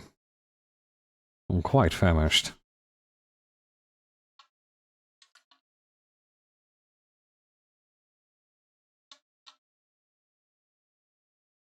Maybe if I bent the shoulder a little bit like this.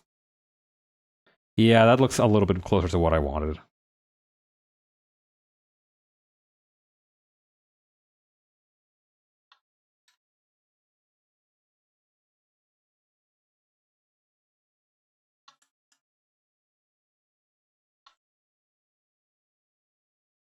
Very good.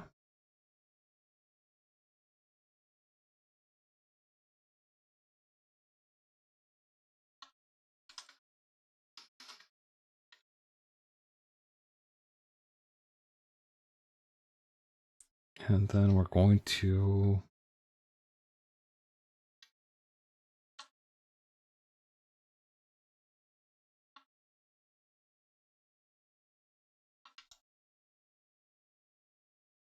I think she's gonna. I think one hand is gonna be on her on the sword that she has at the end of the series, and the other hand is gonna be kind of reaching for a quick draw.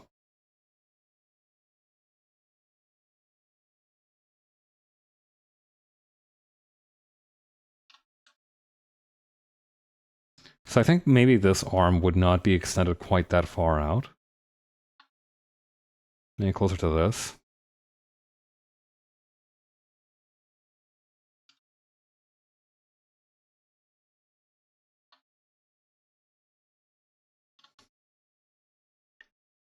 I still think she's really gender de verdad.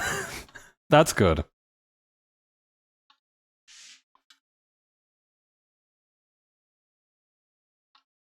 That makes me happy to hear. Okay, and then sort of like this.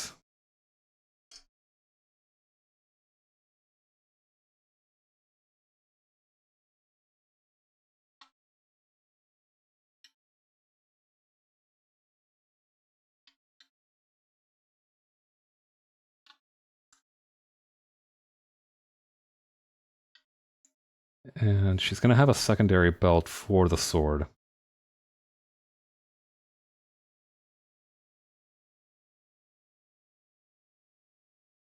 Yep.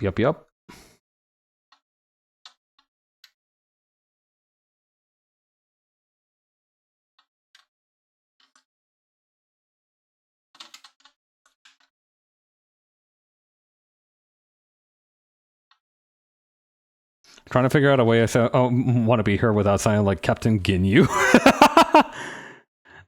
That's really flattering, thank you.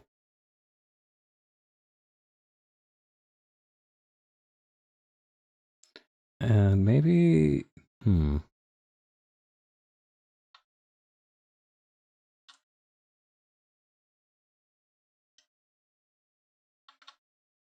How do I make it look more like she's crouched down?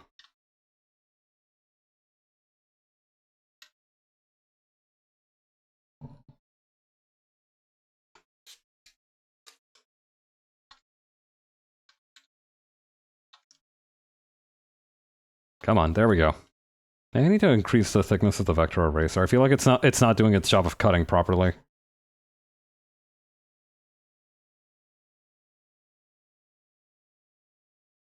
I do also like the idea that even after all these years, she's still rocking her stupid-ass astronaut moon boots.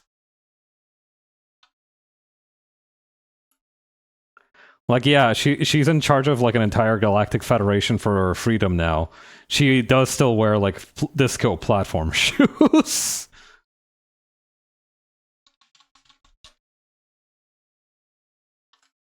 Okay. I think I see the issue here.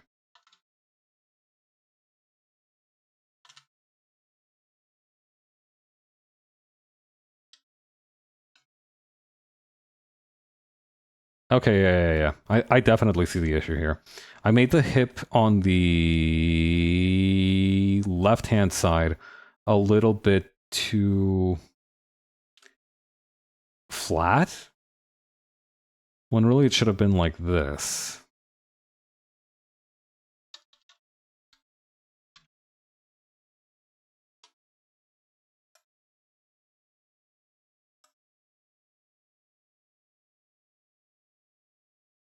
So let's shrink this down a little bit, plant it over here, extend this.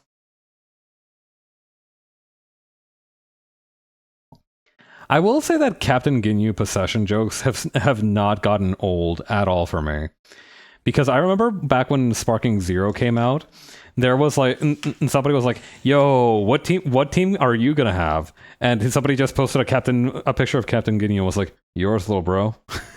And I still think that's some of the funniest shit ever.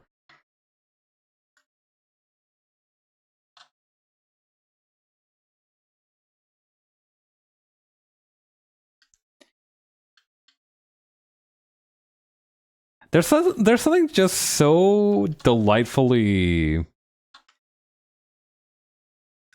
it's disrespectful, but like it's harmlessly disrespectful about the phrase, about calling somebody else little bro. Like, you're very much establishing that they are below you on the pecking order, but it's also kind of... It's showing that it's still a term of endearment to some extent. Okay, another thing that I need to do is I think I actually just need to shrink this top half.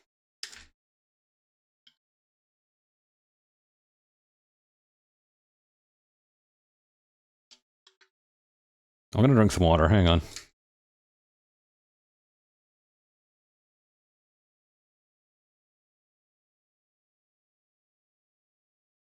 And then I think just shrinking the top part down.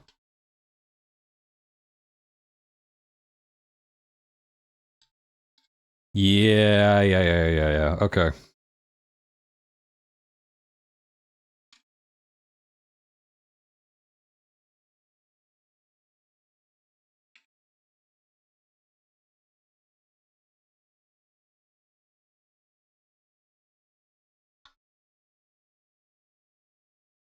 Okay, and then like this.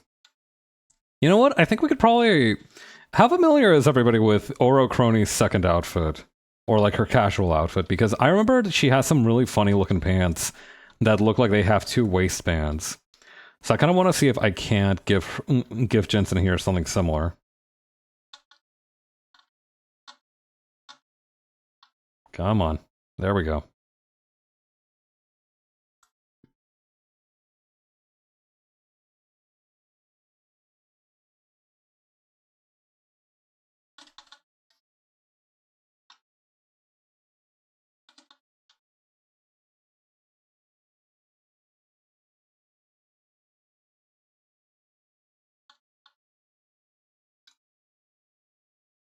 Okay.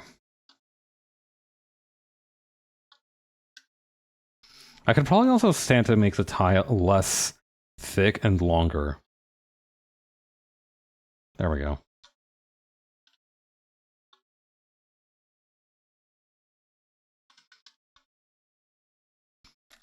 Okay, I need to pull up the reference for the sword that she has that I made.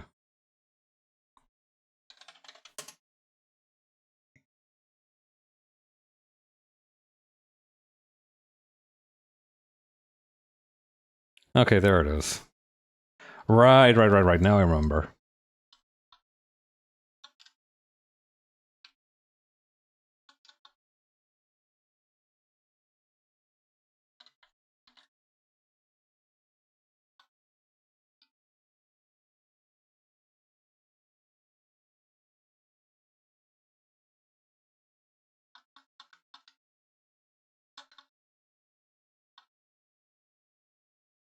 Okay.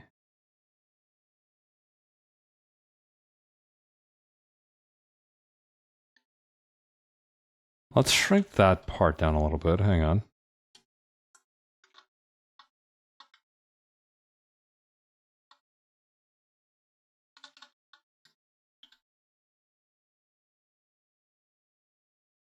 Something like that, and then...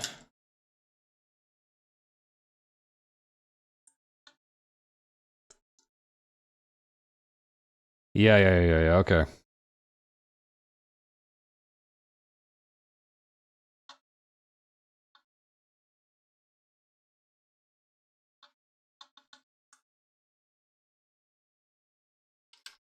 And then this one also comes with a little bit of a handguard.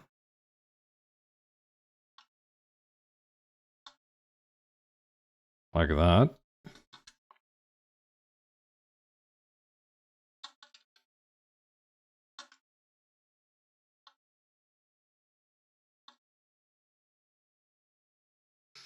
I do like the idea that she just turned into Virgil for whatever reason in the time skip.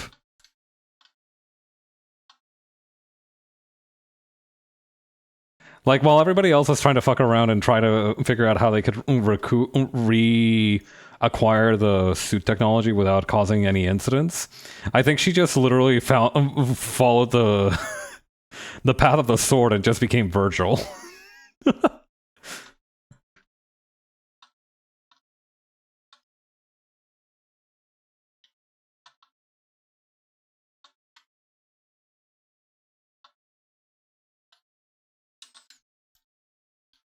Okay, then over here.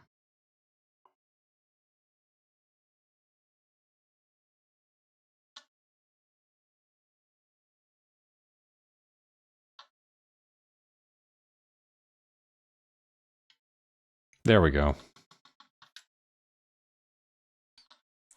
And then that... I think I need to add the wings that I said that she would have.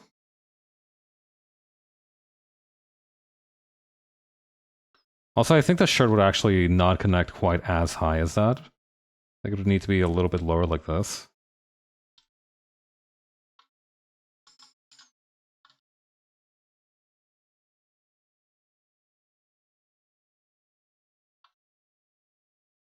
I'm almost done with the PMP document, I just need to add the images to it. Godspeed, soldier!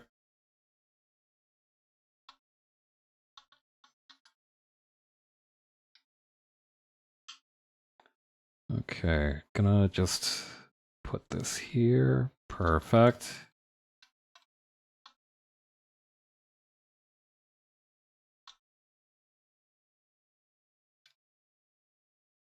Butterfly wings are surprisingly difficult to draw in a way that they fit together symmetrically, if that makes sense. I've found that I've had problems with it, at least.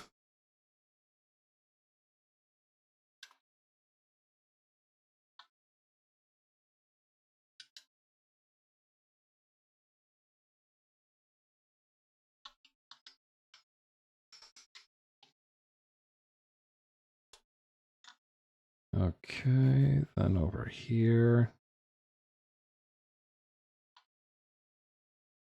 Perfect.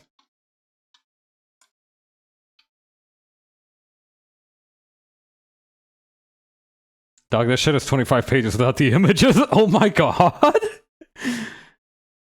Hey, go to work, man. Thank you for your hard work.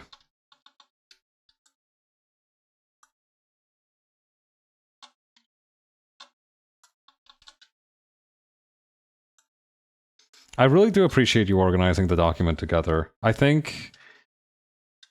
genuinely, my memory of the whole event is not the greatest, but I would still like to be able to reminisce on the story. Just link the bot to Seriland. Awesome.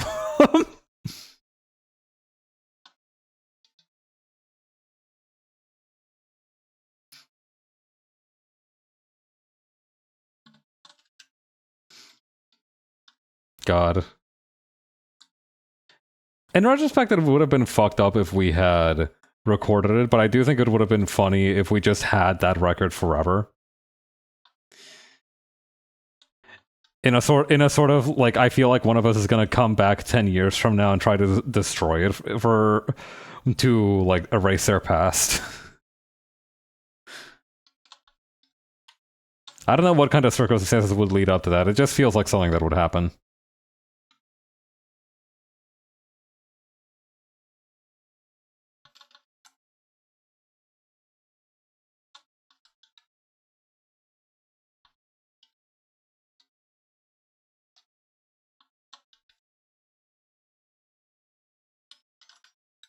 Okay.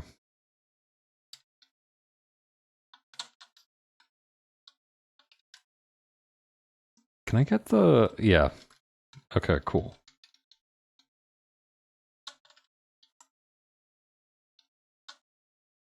Okay.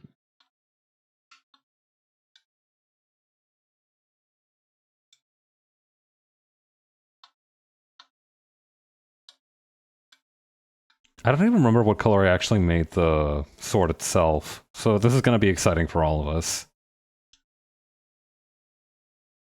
I guess it'll be the same color as the flag, huh? But yeah, it would be the same color as the flag. Okay, we can do that then.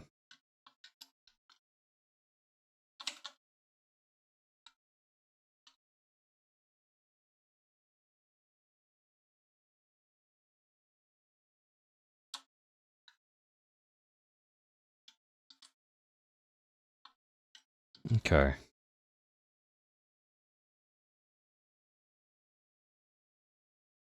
Actually, hang on. Could I just make this... yeah, just this solid dark color? Perfect.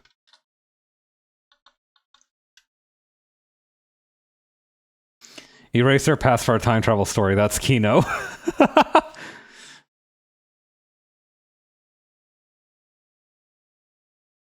Okay, I'm gonna need to use this color and this color.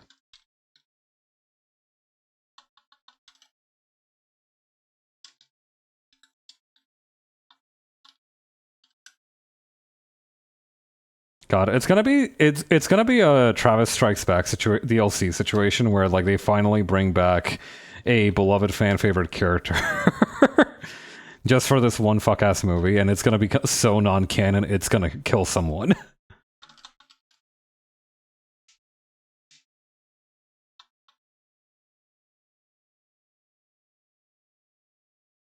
Honestly, I'm really liking this. I think maybe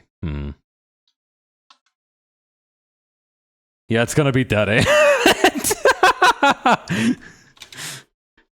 We trading in Dead Ant for Marjorie's gonna be like a huge bargain for us.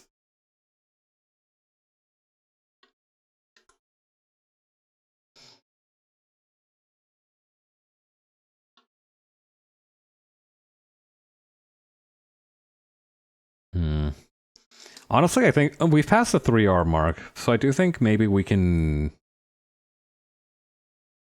try. I don't know. I feel dissatisfied with how much I've accomplished today, but this isn't bad either.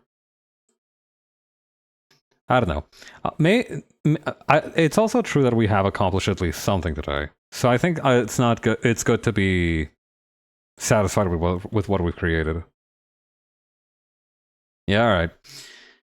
That being said, I think I am going to end things here for today. I do wonder if anybody is streaming right now. Imagine the movie teases Kamen Rider Wave coming back and everyone's like, what the fuck? How is she alive? And it turns out it's Dead Ant wearing the armor for no damn reason and everybody hates the movie so much. 10 demerits to PMP. Jesus Christ. I think that might be like the most singularly hateful concept I have ever heard of. I think that's genuinely like...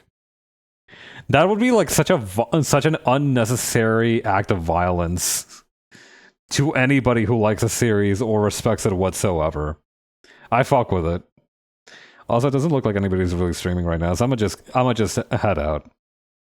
The absolute fuck you writer movie ever, for real. All right, I do think that's all the time we have for today, though. Take it easy, everybody. I will see you all next week, probably on Sunday again. Whoa, hey, whoa, wait. Sorry, I accidentally swapped out too far. Anyway, I'm gonna leave now. Everybody have a good week. Take care, everyone. Bye.